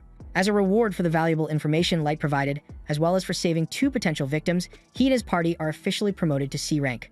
Later on, Light sits down to have a chat with Mia and Elio, and he asks them what they plan to do now, so Elio tells him they are going to quit adventuring and move back to their hometown. Light asks why they want to quit since he's sure they could find another party to team up with, but while that may be true, it wouldn't feel right to form another party so soon after Gimra and Wordy died. Besides, they also need to take what's left of them home so they can hold a funeral for their beloved friends. Light understands the sentiment, but he asks what Mia plans to do about her magic studies since the whole reason she became an adventurer in the first place was so she could earn enough money to attend the academy. Mia says she's going to focus on self-studying for the time being, and she is going to work hard so that by the next time she runs into Light, she is no longer a novice. After Mia and Elio leave, Light decides to head back to the Abyss to see how things are going over there, and upon arrival, he is greeted by May and Ellie. He asks them for a status update on their investigation, and May presents him with a file containing everything they were able to learn from Kaido and Yannick. Apparently, descendants of a maestro are known to have an easier time leveling up, and there is a legend that says if a maestro is left unchecked, it could lead to the destruction of the entire world. This revelation gets Light curious about how powerful a maestro must be to have the potential to destroy the whole world single-handedly, but unfortunately, they don't have any more information on the topic. What they have learned so far came from a conversation Kaido had with the captain of the White Knights a few years ago, and even though Ellie used her forbidden magic to extract as much of the memory as possible, it was still severely fragmented, so they couldn't learn much. Light asks what condition Yannick and Kaido are in now, so Ellie opens a portal to show him, and those two look like they've been through hell. Since there's no more information to be gotten, Light decides it's time to get rid of them, so he summons a creature called Dead Man's Banquet, and it devours Kaido and Yannick in incredibly brutal fashion. Now that that's been taken care of, he asks Ellie how things are going with her other operation. She cheerfully tells him that all preparations are complete, so he can begin his revenge on Sasha whenever he wants. But first, she'd like to start by capturing the White Knights since all their members are apparently sub-maestros, and she isn't sure what they are capable of. The vice captain of the White Knights, Mikhail, also happens to be engaged to Sasha, so Ellie thinks he would make a good hostage, and Light is impressed by how well she has thought this out. Meanwhile, over in the Elf Nation, Sasha is having a good old time telling Mikhail about how she betrayed and made Light beg for his life with a pitiful expression on his face, and Mikhail seems to be enjoying the story a lot. He even wishes he could have been there to see it in person, because he was sent once on a mission to eradicate a human village, and he loved how pitiful the humans looked as they begged for their lives. The two of them are having a lot of fun talking about how much they enjoy watching humans suffer, but at the same time, Light is getting ready to repay Sasha for all the pain and suffering she inflicted on him. After her little date with Michael, Sasha returns home with her maid, and along the way the maid comments on how good they look as a couple. However, their path is soon blocked when a human slave drops a bunch of food on the road because an elf started whipping him for no reason, and the only thing Sasha can think of right now is how useless all humans are. It's going to take a while to move all the food out of the road, so she stares out the window in boredom while she waits, but that's when she sees a familiar silhouette walking down the alleyway. Sheer dread takes hold of her as she darts out of her carriage to make sure that wasn't really Light, but after searching the entire alley, she finds no sign of him. So she starts trying to convince herself that there's no way that could have been Light because he died years ago. However, as she turns around, she finds a note stuck to the wall telling her to come to the giant tower, and it was signed by Light, so she starts freaking out. Her maid soon comes running to check on her and finds Sasha on the ground in despair because if Light really is alive, then she's going to lose everything she gained from killing him, including all the reward money, her noble status, and even her engagement to Mikhail. Meanwhile, from a nearby rooftop, Light and Ellie watch Sasha panicking on the floor, and this is a nice start to Light's revenge, but Ellie has much worse in store for Sasha. But she's not the only one with a heavy dose of karma heading their way, because over in the White Knight camp, two of the knights, Nia and Kia, are having the time of their lives fermenting a human slave by using him as a human dartboard. And while that's going on, Sharfet over here is shoving his face deep in the chest of his human slave, and she is forced to play along because she doesn't want to end up as the next dartboard. This meeting was called to discuss the fact that after Keto disappeared with the Holy Sword Grandius, he apparently went around killing adventurers and was defeated by a human, so the higher-ups want them to go in and clean up his mess. Sharfet doesn't understand why they should have to deal with the problem that Keto created, but Musk gets up and reminds him that Keto was one of their members, so they are directly responsible for anything he does. While Sharfet is still busy fraternizing, the screams of the man getting tortured are starting to annoy him, so he tells Nahia and Kaya to cut it out already and just kill him. But they refuse because they are having a lot of fun. They bought the slave with their own money, so they should have the right to do whatever they want with him, and they find it way more disturbing that Sharfet enjoys making out with humans so much. Musk tells everyone to stop arguing so much because they are White Knight, and personally, he believes that it is his duty to give humans a swift and fleeting death so they don't have to suffer through their pathetic lives, but they don't agree with his ideology at all. Throughout this whole squabble, the Knight Captain has been trying to keep his cool, but the others are really getting on his nerves now, so he tells them to be quiet, and the anger in his voice carries so much weight that it literally has all of them quaking in fear, and even gave a bird a heart attack. Now that they are all quiet, he tells Nahia and Kaya that it's bad form to torment their victims so much, so he tells Sharfet to put the poor guy out of his misery. Sharfet obeys the captain's command and points a finger at the man, and in an instant his head is blown clean off his body. The captain then tells Nia and Kaya to get rid of the corpse, and the woman on Sharfet's lap is terrified by what just happened, but he tells her there's no need to worry because he'd never do that to her. He then says she is free to leave now, so she gets up and takes her leave, and once she's gone, the captain tells Sharfet that he is free to have whatever hobbies he chooses, but he should limit his fraternizing with humans.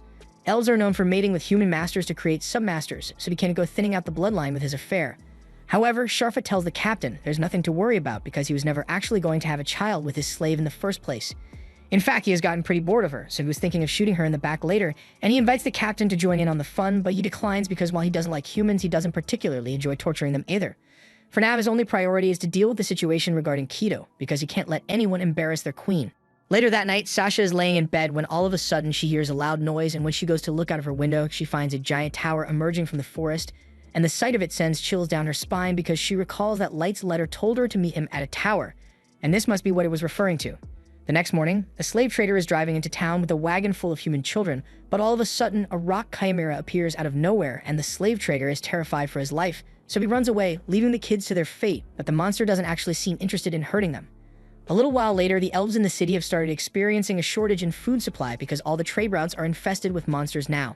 The elves think it has something to do with the giant tower that randomly appeared recently. And the nation is apparently investigating it, but they are short-handed at the moment, so they are offering adventurers good money for any information on it.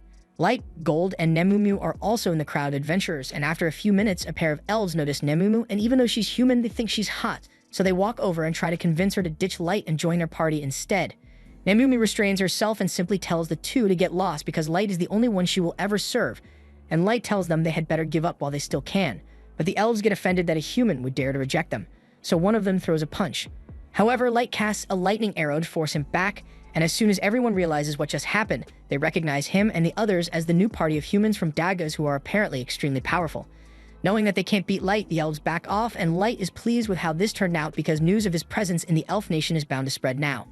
Meanwhile, out in the forest, a group of elf adventurers decided to take on the quest to gather information about the giant tower, but to be safe, they forced a little human girl to come with them, so they can use her as a diversion if they get attacked. After all, the only thing human slaves are good for is to act as bait, and when the girl falls to the ground because she's too exhausted to move, the elves threaten to beat her senseless until she gets back on her feet.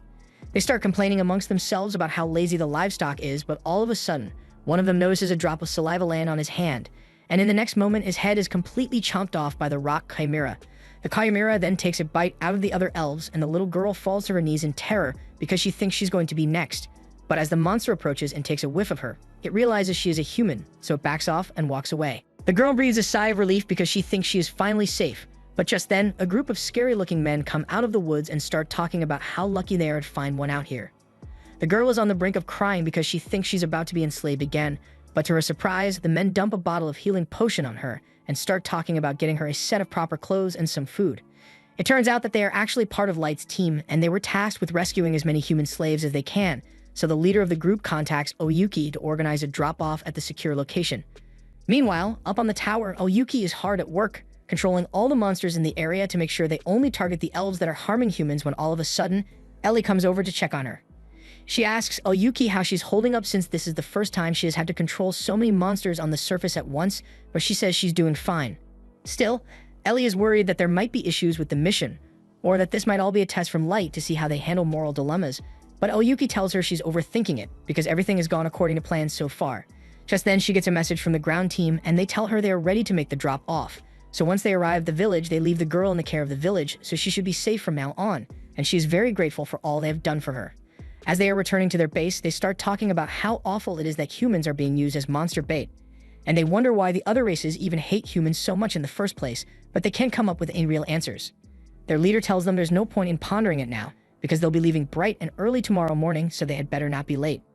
That night, Sasha is sitting in her room grinding her teeth over the fact that she can't get to the tower alone because there are monsters over level 1000 in there.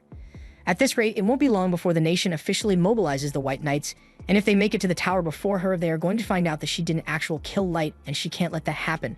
So she needs to figure out a way to make it over there so she can finally finish Light off with her own hands.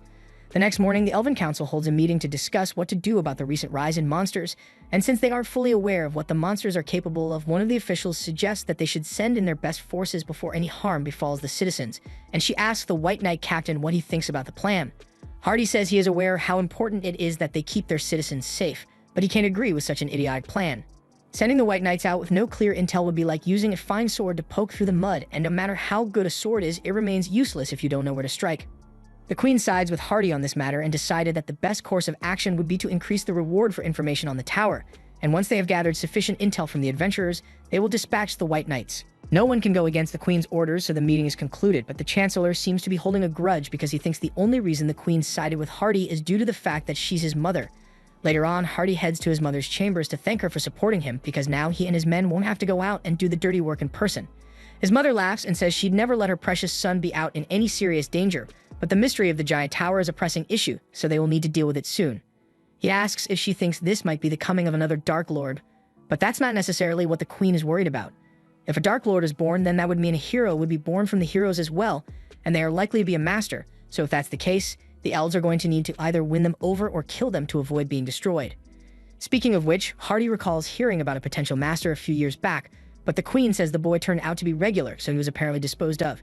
She asks why he's so interested, but Hardy says he was just thinking about how he would have loved to be a part of that mission because he thinks all humans are pests who deserve to be eliminated. The next morning, the guild posts even more quests for information on the giant tower, and a ton of adventurers show up, including Light and the others, but while they are walking, Sasha happens to pass by and she recognizes Light's voice, so she turns around and demands that he show her his face immediately. Light tries to play it cool and tells her that he's wearing a mask to cover burn marks on his face, so he can't remove it, however. Sasha completely ignores him and smacks the mask right off his face. As much as Light really wants to crash out on Sasha right now, that would undermine the grand revenge plot he spent years preparing for. So instead, he remains calm and pulls his hood back, revealing a terrible burn all across his face. Sasha can't recognize Light's face with all the gruesome burns, and she thinks it looks so disgusting that she yells at him for tainting her eyes with such a foul sight, even though she was the one who demanded to see it. After Sasha is gone, Light reveals that he didn't actually burn himself just for the sake of keeping his identity hidden, and the marks on his face are just illusions created by the mask. He's just glad it was effective enough to trick Sasha into leaving him alone for now, but as they step into the forest, the pair of elves that Light humiliated earlier seem to still be holding a grudge against him. Light notices the elves chasing after him, but he's got bigger things to deal with right now, so he decides to give them a chance and warns them to back off if they don't want to die. However, the elves think he is bluffing because there's no way a human would be able to beat them, so they keep chasing after him, and Light just chooses to ignore them for now since they aren't worth stopping to deal with. A little while later, Light and the others eventually arrive at the agreed-upon meeting spot, but no one else is here yet, so it looks like they are going to have to wait a few minutes. However, just then, those two elves manage to catch up, and Light is sincerely impressed that they were able to keep up with him all the way here. Their dedication is truly commendable, but it's too bad that that's the only good thing about them. Light already gave them a fair warning, yet they still insist on fighting him, so he is left with no other choice. He calls out to Mara and asks her to handle these two for him. And all the while, the two elves are mocking Light to their heart's content because they think they are about to make him pay for disrespecting them. However, the smiles on their faces quickly vanish as soon as Mara shows up and she tells them it's already too late to beg for their lives because from the moment they started insulting Light, their fates were sealed. Mara then proceeds to devour the two whole, and after she's done, Light apologizes for wasting her time with such a trivial matter, but she says it's no big deal because for him, she would gladly devour 1,000 elves even though they taste terrible. A little while later, the rest of the team arrive, and Light is glad to see them. He asked them to come here so they could escort him through the forest to the tower since flying there isn't an option with so many other adventurers around. Suzu takes charge and begins leading the way back to the tower, and along the way, Gold says he's glad to see Jack again, but he's surprised that he took the time to come all the way out here when he didn't have to. Jack explains that it was mostly Ellie's idea for him to come here, but he also didn't want to leave the Lightster alone to do all the hard work by himself. After hearing Jack call Light the Lightster, all the girls immediately become hostile towards him because of the lack of formality, but Jack thinks they are a bunch of hypocrites because, for one, Light never asked them to be overly formal with him. And two, if they keep distancing themselves from Light with formalities, then he's going to end up on a lonely pedestal with nothing but servants instead of friends, and if that's what they want to happen to Light, then Jack is more than willing to throw hands to knock some sense into them. However, before a fight could break out, Light tells Jack to calm down because he doesn't want him causing a scene out here. And the same goes for the girls. So everyone falls back into line and continues walking toward the tower. The tension between them was still pretty high at first, but at the end of the day, none of them really hate each other, so things settle down pretty quickly. Though Light isn't exactly sure what Suzu over there is thinking. She suffers from extreme shyness, so she isn't able to talk to anyone other than her trusty musket lock, which is a shame since Light has a ton of questions about her. Like the fact that her summoning card listed her as androgynous, so he isn't sure if she's a girl or a boy, and he can't exactly check for himself, so he's just been going off assumptions. The group eventually arrives, and Light thinks Ellie did an amazing job creating the tower because it looks really imposing up close. The quadruple nines all rush down to meet Light, and now that everyone is here, Ellie opens up the entrance so she can give Light a full tour. She created this place using the information she gathered from analyzing the core of the Abyss dungeon, and it is completely reinforced, so there's no risk of any physical or magical interference from outside. She's also got her new pet dragon, which she summoned to help with the revenge plan, and as requested, she converted the top floor to a wedding venue for the grand finale. Light walks up to the throne Ellie built for him, and since everyone is here, Ellie asks Light for permission to use this opportunity to fill them all in on the details of the plan. Light has no problem with it, so she explains that Light plans to execute his revenge right as Sasha is about to marry into the royal family, but she made a few adjustments to avoid getting interrupted by any unwanted wedding crashers. This is the first time Light is hearing of this, so he asks Ellie what changes she made, and she explains that since the White Knights are renowned as the strongest warriors in the Elf Kingdom, they are bound to try intervening in Light's plans, so she made arrangements to fight and defeat them beforehand. That way, they can test their military might against the Elf Kingdom's finest, and at the same time, with the White Knights defeated, they will be able to bend the Elf Nation to their will and gather information on the Masters a lot easier. Light agrees that Ellie's additions to the plan are helpful, and additionally, once they have control over the Elf Nation, they will be able to probe into the other nations as well with this tower as their base of operations. And in order to prevent arousing suspicion, Ellie went to the liberty of creating a shadow clone of Light to carry out his adventuring duties while the real Light is busy with his revenge. Light is impressed by how much thought Ellie has put into this, and as they speak, Oyuki is controlling several monsters to lead Sasha right here. Out in the forest, we see Sasha and the party of elves she hired as guards hiding in the bushes because they know they stand no chance against the monsters in this area, and little by little as they try to evade detection, they are being directed right towards the tower. And once they arrive, they will be greeted by Ellie's new pet. As expected, Sasha soon arrives near the tower, and as soon as she sees the dragon, she freaks out and turns around because she knows there's no way she can handle a monster like that on her own. The only people who'd be able to defeat it are the White Knight, but she's hesitant to call them for help because she doesn't want them to find out that Light might still be alive. Back at the top of the tower, everyone watches Sasha leave, but Ellie is certain that she will eventually return with the White Knights in tow because she simply has no other choice here. And when she does, the White Knights will be forced to face the strongest warriors of the Abyss, and she's sure Light will find it entertaining. Later that night, Sasha calls a meeting with the Elven Council to inform them of what she encountered during her attempt to make it to the tower today. Not only were there dozens of monsters roaming around the forest that are far stronger than any ordinary elf, but she also found a dragon nesting near the tower itself, and this gets the Queen's attention because she never could have imagined that such a powerful creature would show up here. The Queen honestly finds it hard to believe, but Sasha insists that she is telling the truth. And as a matter of fact, the Chancellor happened to receive a similar report not too long ago from a human party that mentions similar things to what Sasha just told them about. And if two independent sources are saying the same thing, then it must be true. Now that they have confirmed that the information is credible, the Chancellor asks Hardy what he intends to do because with adequate information about what he will be up against, there should be no reason for him to avoid mobilizing the White Knight. Hardy is backed into a corner here, so he is forced to get up and announce that he will be leading an expedition to defeat the fearsome monsters and uncover the mystery of the tower. Later on, Sasha meets with the Chancellor to ask him for permission to join the White Knight on their mission, claiming that she simply wants to be involved in ensuring the safety of the Elf Nation, but the Chancellor tells her there's no need to plead so much because he had already intended to send her on the mission. After all, such a noble act would do wonders for her image after she gets married to Mikhail, but he does have one condition. He insists that Sasha borrow an artifact from her father's collection since otherwise she'd be nothing but a hindrance to the White Knight. Sasha agrees, so later that night, she meets with her father to ask for a favor, and the next morning, she heads out to meet the White Knights at the edge of the forest. Most of the White Knights don't understand why they need to bring Sasha along on a mission like this, but Mikhail assures them that she is strong enough to handle herself, and even if something does go wrong, he will be there to protect her. Ninja and Kaya think that the only reason Sasha was allowed to join the mission was because the Chancellor is really close to Mikhail. But it's not like she's totally useless, since she's the only one who knows exactly how to get to the tower, so they need her to lead the way. Back at the tower, Light is watching as Sasha and the White Knights close in on the tower, and he is practically shaking with excitement at the thought of finally being able to exact revenge on her, and he can't wait to see what kind of twisted face she makes when she sees him. As Sasha and the Knights make their way through the forest, they ask her if she's sure she knows where she's going, and she assures them that she's absolutely certain this is the right way because she left marks on the trees last time she came through here. In fact, she sees one of the marks up ahead, but as she runs over to inspect it, she accidentally trips over a few roots and nearly falls. However, Mikhail catches her in time, and he tells her that while he understands that she is eager to make it to the castle, he would hate to see her get hurt out here, so she needs to be careful. They eventually arrive at the tower, and it's every bit as impressive as they thought it would be. Mikhail congratulates Sasha for doing such a good job leading them here, but all of a sudden, the doors to the tower open up and a bunch of rock monsters emerge. The White Knights could probably chip away at their numbers right now, but Hardy thinks it's too risky, so he tells them to wait for the diversion they paid those adventurers to create. A little while later, a bunch of fireworks are launched in the forest, alerting the monsters and causing them to run off to find whatever caused it.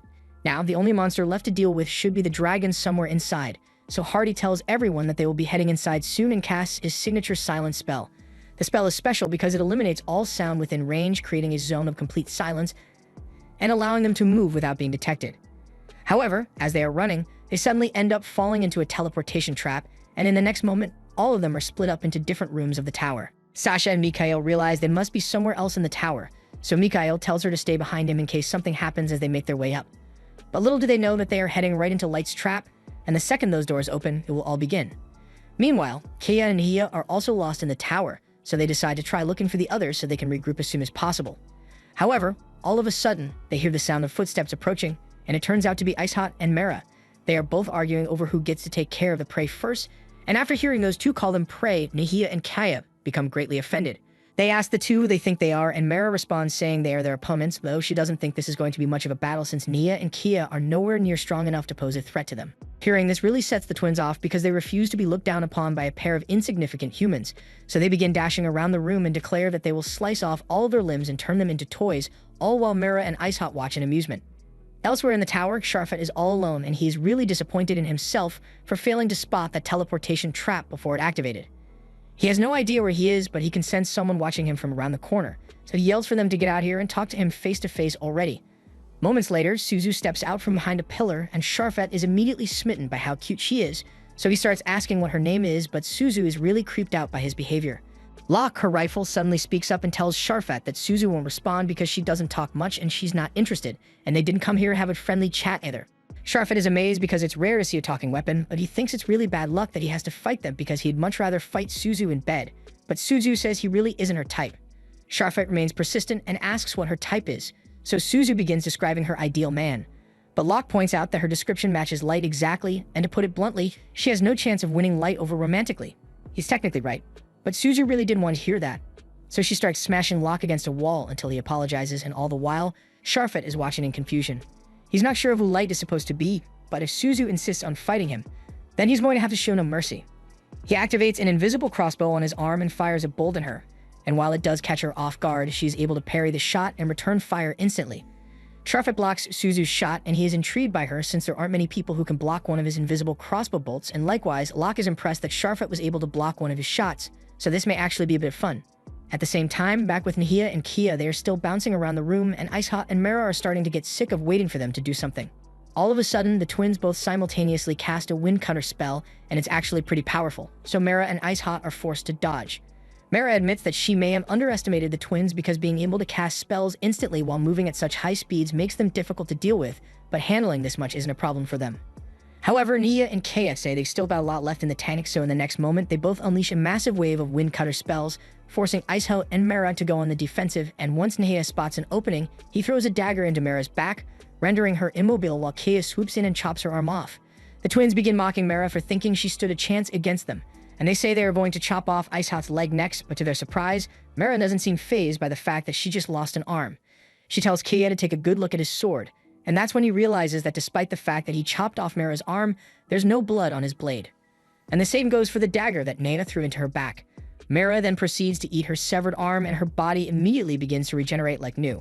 Nahia and Kia are terrified by what they just witnessed because they've never seen someone who can regenerate their limbs before, but Mira tells them she can do way more than this. Just to prove her point, Mira then proceeds to rip off her own head and juggle it around. And this is the craziest thing the twins have ever seen. She explains that her body is made of an amalgamation of different creatures, so killing her is next to impossible, and in case they are wondering, she informs them that her level is 7,777. Ice Hot adds that her level is the same as Mira's, so they both far outrank the twins, but they refuse to believe it. They've never heard of people with such high levels before, so they assume Mira and Ice Hot must be bluffing, because if their levels were really that high, then they wouldn't have needed to dodge those attacks earlier. Ice Hot explains that that was all Mira's idea to make this battle more entertaining for Light by messing with them, so they pretended to be weaker than normal to give them a false sense of confidence. The twins still refuse to accept it and launch another wave of wind slashes at the two, but this time Mira and Ice Hot decide not to move. All the slashes literally bounce off their bodies.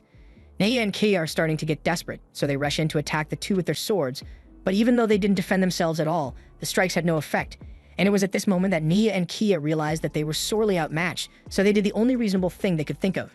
They took off. Ice Hot refuses to let them get away, so she prepares to attack, and Mira forms a shield to protect herself so she doesn't get caught in the crossfire. Meanwhile, Sharfet is still fighting Suzu, and so far she's been doing nothing but dodging his attacks, so he begins provoking her on to fight back.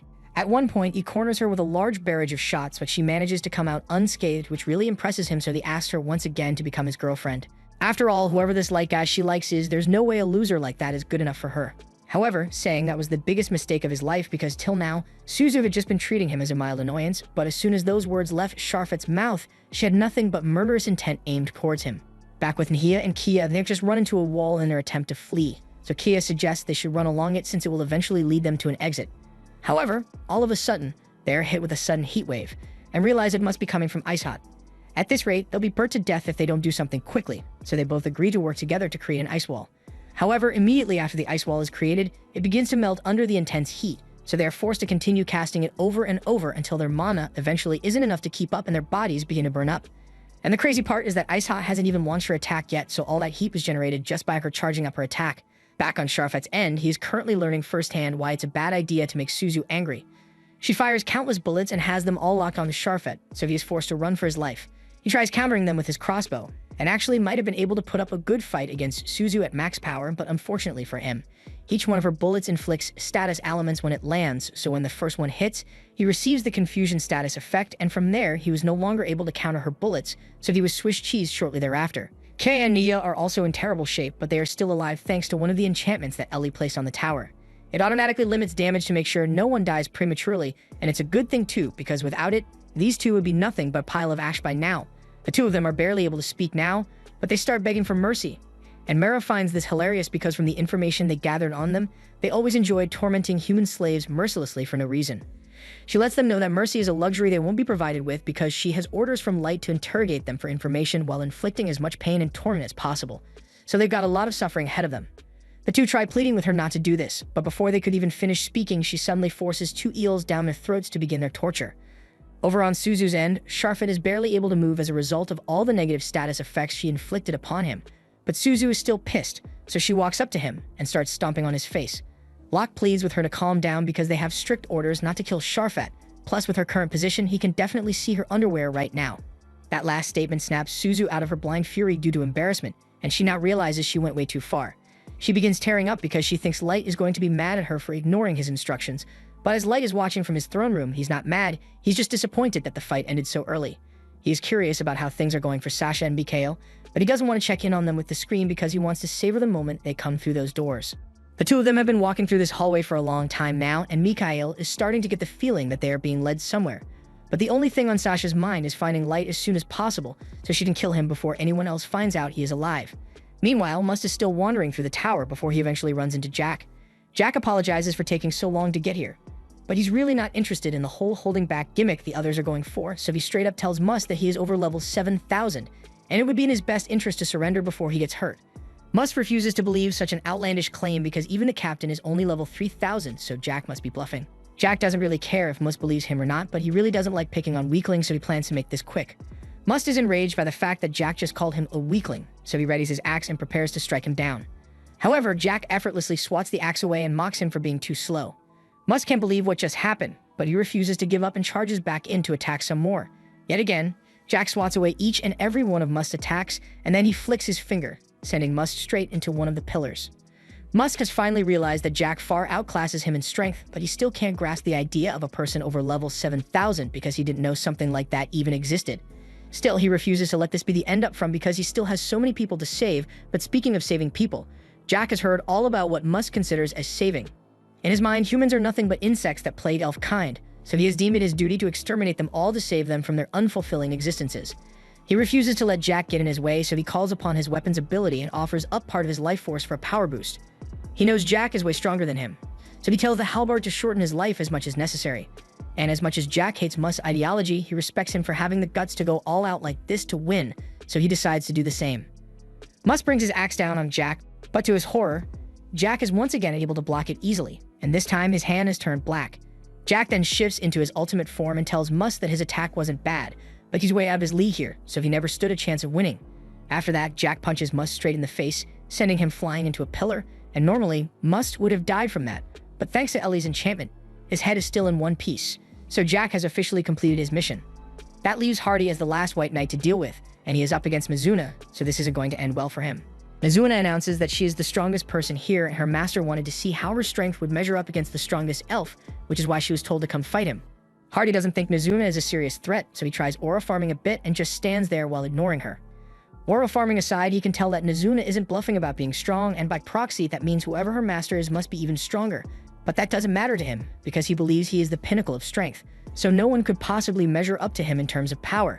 He draws his sword and stands there for a few moments, analyzing Mizuna's stance and defenses, but she didn't come here to spend time thinking about attack strategies, so when she gets bored of waiting, she makes the first move and launches a strike so powerful that it blows out a section of the tower wall. Hardy couldn't react to the strike at all, so his sword was cut clean in half, and his body sustained critical damage. Izumi is confused because she didn't think the fight would end so soon, but Hardy is out cold and he's not waking up anytime soon. Just then, Ellie starts yelling at Nazuna over the comms network because she went and destroyed part of the tower for no reason. It can be fixed automatically, but it costs Ellie a tremendous amount of mana to keep this place maintained, so she doesn't like Nazuna causing unnecessary collateral damage. Nazuna apologizes for her mistake, but all of a sudden she hears some sound coming from Hardy's body, and it turns out that he's casting a healing spell on himself. A few moments later, Hardy has been healed enough for him to get back on his feet, and Nazuna isn't sure what she should do because she didn't expect him to be able to recover from her earlier attack. Ellie explains to Nazuna that the only reason Hardy wasn't cut in half earlier is because of the barrier that she put around the tower, so none of the elves can really die within its area of effect. That said, Nazuna is just going to have to subdue Hardy again, but Ellie reminds her to hold back so she doesn't end up destroying the walls again. Nazuna promises to be more careful, and as Hardy gets back on his feet, he apologizes for underestimating Nazuna's strength earlier, but now that he knows she is a formidable opponent, he says he won't make the same mistake again. He immediately activates his silent barrier, but what most don't know is that the barrier actually drains stats from Hardy's opponents and transfers those stats to him. Furthermore, he is able to create an invisible blade that most opponents cannot even perceive, so with his stats gradually increasing and a weapon in hand with immeasurable reach, he wonders how Nazuna plans to respond. To his surprise, he sees Nazuna put her sword away and square up against him, which seems like an odd approach when facing an opponent with an invisible sword, but he's not going to let his guard down. However, in the end, it didn't matter that he kept his guard up because Nazuna was able to perception blitz and punch him so hard that he gets sent flying into the wall. Nazuna is really happy because she managed to hold back enough to keep the wall in one piece, but Ellie is still mad because fixing a cracked wall costs just as much mana as a broken one.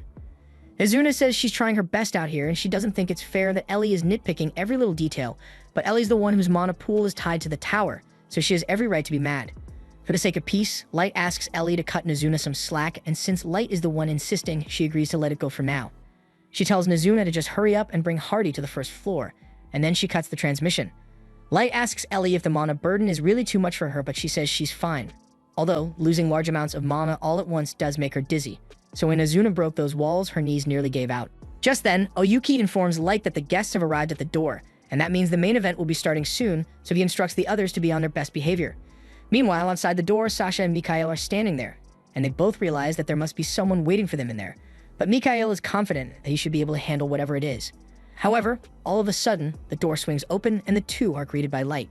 He addresses Sasha and says he's glad to see her again, but she only recognizes him as the boy she met in town earlier today, so she doesn't understand why he is acting so familiar.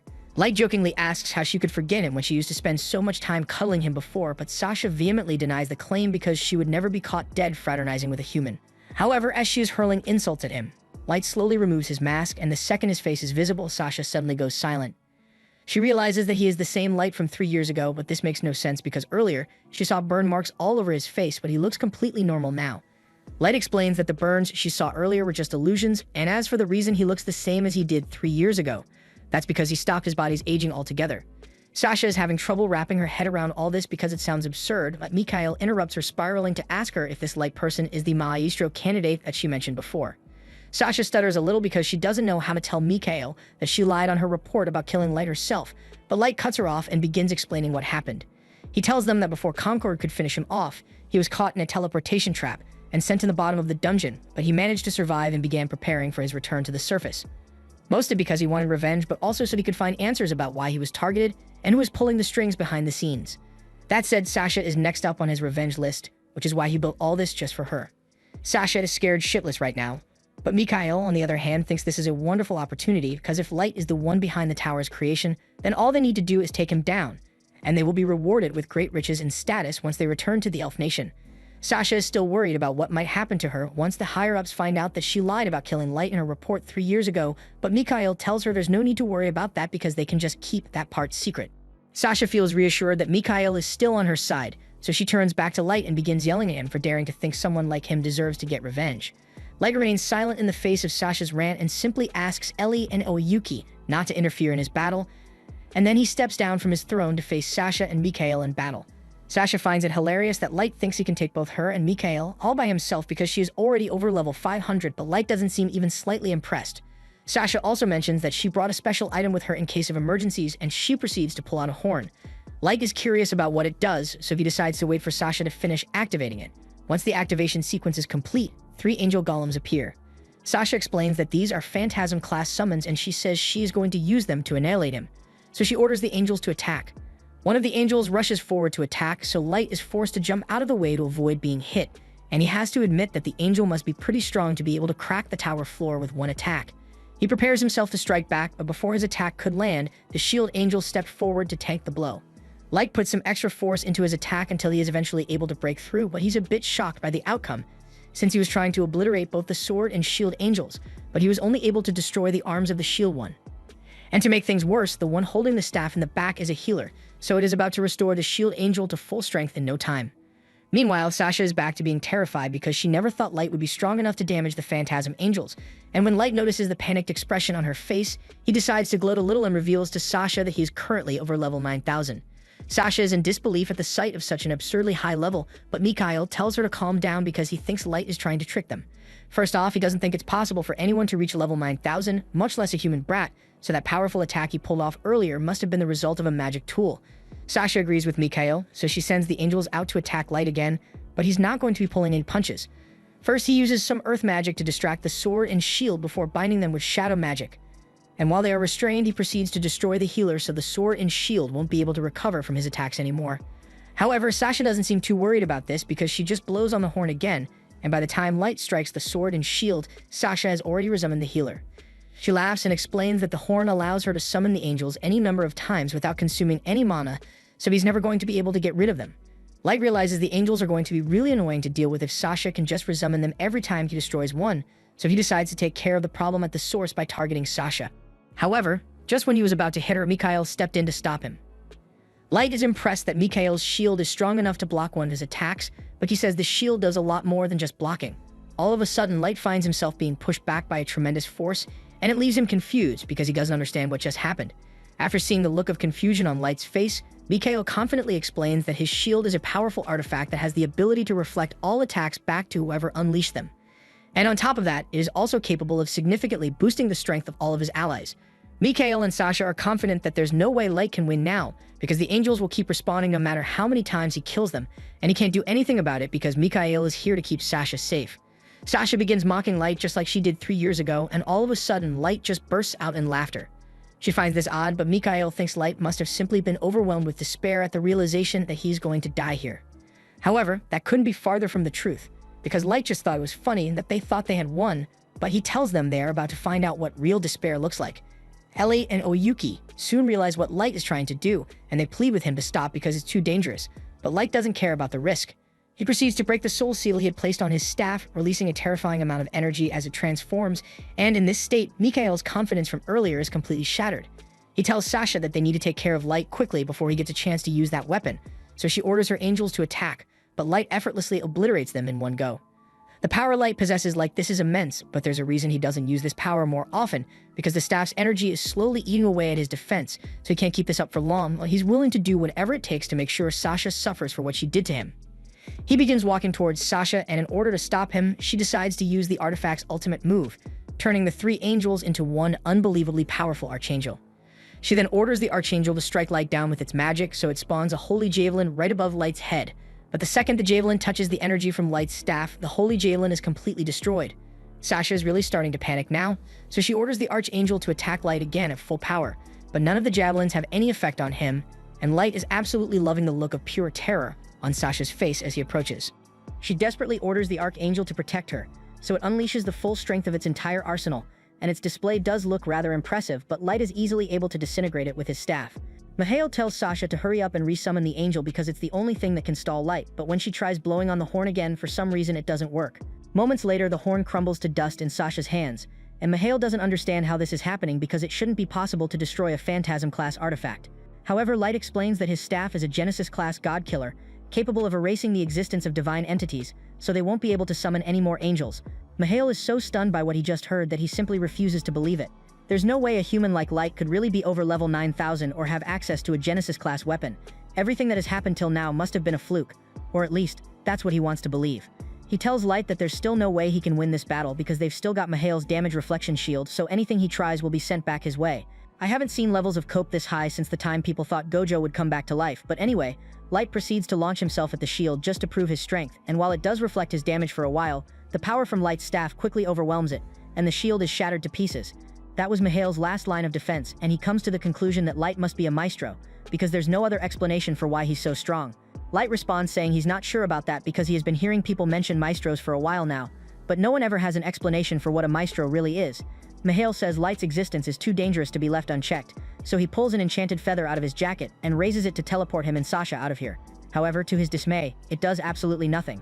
Light explains that there's no way for him to escape because this entire tower has been enchanted with anti-teleportation magic among other things, but Mikhail refuses to believe that because everyone knows anti-teleportation magic doesn't exist. Ellie chimes in and explains that Mikhail is actually right about that part, because the teleportation jamming spell she used is actually one of her original creations that she developed thanks to her analysis of the Abyss dungeon.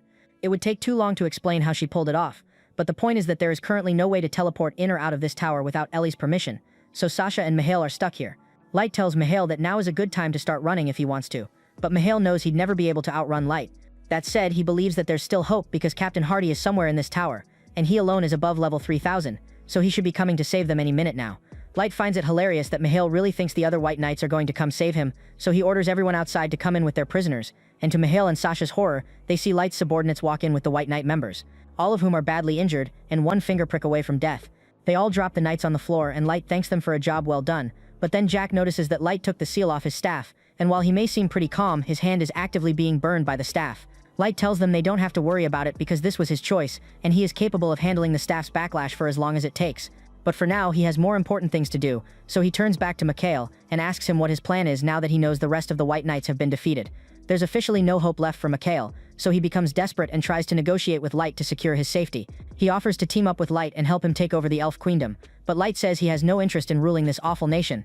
The only reason he's here is to execute his revenge and find out the truth behind the whole Maestro thing, so there's nothing Mikhail has to offer. In that case, since Light is only interested in getting revenge, Mikhail asks to be released because the one he wants revenge against is Sasha, and Mikhail was neither part of the party that attempted to kill Light, nor does he know why they were ordered to do so. Sasha can't believe Mikhail is throwing her under the bus like this, but he yells at her to leave him out of her mess because he didn't sign up for this. And just to add insult to injury, he tells Sasha that he never really liked her. He was just going along with the engagement so he could raise his status, and he has always thought of her as nothing more than a foolish commoner with delusions of grandeur. Hearing him say all that literally breaks Sasha's heart because she genuinely loved Mikhail, and she thought he loved her back, and Light did come here for revenge, but watching this train wreck is starting to get really uncomfortable. Light interrupts and tells Mikhail that he doesn't really intend to lay a finger on him, but he can't make any promises for Ellie on the other hand. Light gives her permission to do whatever she wants, and Ellie is relieved because it took every ounce of restraint in her body to keep her from disobeying Light's orders and killing these two after all the shit they were talking earlier. That said, she makes it clear that she's going to make their deaths as long and agonizingly painful as possible. Mikhail immediately turns on his heel and starts running for the front door. But Ellie expected him to try to escape, so she casts a thorn binding spell and has several vines grab him before he could make it out. This spell is so strong that even she would have a hard time breaking out if it were used against her. So there's no way Mikhail will be able to escape, and now that he's restrained, she says she's going to start things off by taking a look at his memories. Mikhail groans in agony as Ellie begins sifting through his memories, and Light tells Sasha to watch closely because once Ellie is done with Mikhail, she's next. Sasha is terrified by the thought of being tortured like that, so she tries to gain some sympathy from Light by reminding him of how close they used to be back when he was a part of Concord. However, that was one of the worst things she could have possibly said, because the main reason for Light's revenge plan is because he genuinely thought Sasha cared about him, yet he was betrayed in the end. And he remembers every painful detail of Sasha's laughter as he suffered. Sasha insists that it wasn't her fault, and she was just following orders, but that's hard to believe when she clearly looked like she was having fun back then. Sasha then offers to get intimate with Light if he spares her life, but that's crossing the line, and Aoyuki can no longer hold back her anger. Not only did Sasha betray Light, but she also refuses to admit her wrongdoing, and continues to disrespect Light by thinking he's a simpleton who can be won over if she offers her body. She says she's going to let her beasts eat Sasha alive, then revive her corpse so she can suffer through the pain all over again. Before Aoki could do anything, Light tells her to calm down because he's the only one who gets to decide Sasha's fate. Aoki backs off, and Light reassures Sasha that he doesn't plan to kill her, at least not until he has learned the truth about this whole situation and figured out the best way to use his power to change the world. But until then, she will be kept alive while she suffers the worst pain imaginable alongside Garo. He then walks away to leave Sasha to her fate, but before he leaves, he pulls out the arrow Sasha shot at him 3 years ago and launches it into her leg as payback. After that, Mara steps up to execute the punishment Light gave Sasha, and dozens of bugs begin crawling all over and into Sasha's body. Light has finally gotten his revenge on Sasha, but it came at a heavy cost because his staff has eaten away at a lot of his HP, and he collapses from exhaustion moments later. However, before he passes out, he manages to reseal his staff's power and the others rush over to help him. Light is later taken back to the Abyss, but even with the best healing magic at their disposal, Ellie isn't sure Light is going to be okay. After 3 years of using his gacha skill, the rarest and most powerful item Light ever received was the staff Gungnir, and despite her best efforts, all Ellie was able to learn about it was that it possesses immense power. For safety, Light combined the power of Mei, Ellie, Aoyuki, Nazuna, and himself to form 5 seals to hold back the staff's power, but today he broke one of those seals so he could use it as a weapon, and there's no telling how much damage that kind of energy did to his body, so they just need to wait and hope that he wakes up. Sometime later, Light regains consciousness and Mei is relieved to see that he's alright, but she asks that he refrain from taking such risky measures in the future. She understands how important his revenge is to him, but he has a whole nation of people who look up to him and they wouldn't want anything bad to happen to their king, so she asks him to let them help next time. Meanwhile, over in the Elf Nation, the Queen has just been informed that all contact with the White Knights has been lost, and the Queen begins panicking after hearing this because she doesn't want to believe that Hardy could have lost. However, they have much bigger problems to deal with right now because a scout comes running in to inform the royal court that a large flock of dragons has just invaded the city. The flock is led by Ellie, and using magic, she makes an announcement to everyone in the city, introducing herself as the Witch of the Tower, and explains that yesterday, a group of trespassers called the White Knights entered her tower without permission, and she demands to speak to the people in charge here. Otherwise, she will have her dragons burn the city to the ground, and to make sure they know she's not bluffing, she burns a large section of the forest near the nation. A few minutes later, Ellie lands in the courtyard of the castle, and there she meets the Queen. The Queen tries to take control of the situation and demands that Ellie remove her dragons from this nation immediately, but Ellie calmly points out that they were the ones who invaded her tower with their knights first, so they have no right to complain. The Queen demands to know what happened to her knight, but Ellie says she's the only one who gets to ask questions here, though she figures it would be a lot quicker to just search through the Queen's memories by hand, so she starts walking towards the Queen.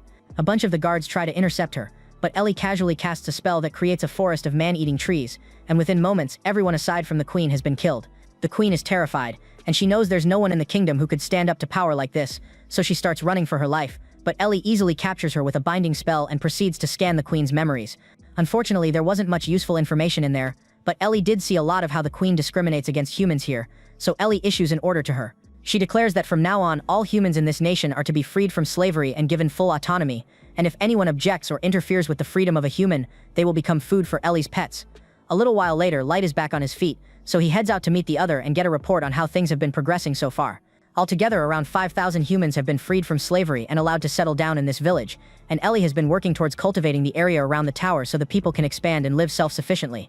Originally, Light had intended to turn the entire world into a burning hellscape because of everything he had to go through, but now he has changed his mind. Of course, he still plans to carry out his revenge, but discrimination is the problem, not the world itself, so after he's done with his revenge, he plans to do everything he can to make this world a place where everyone can live in peace and happiness. And the others fully support his goal, so they swear to help him in any way possible.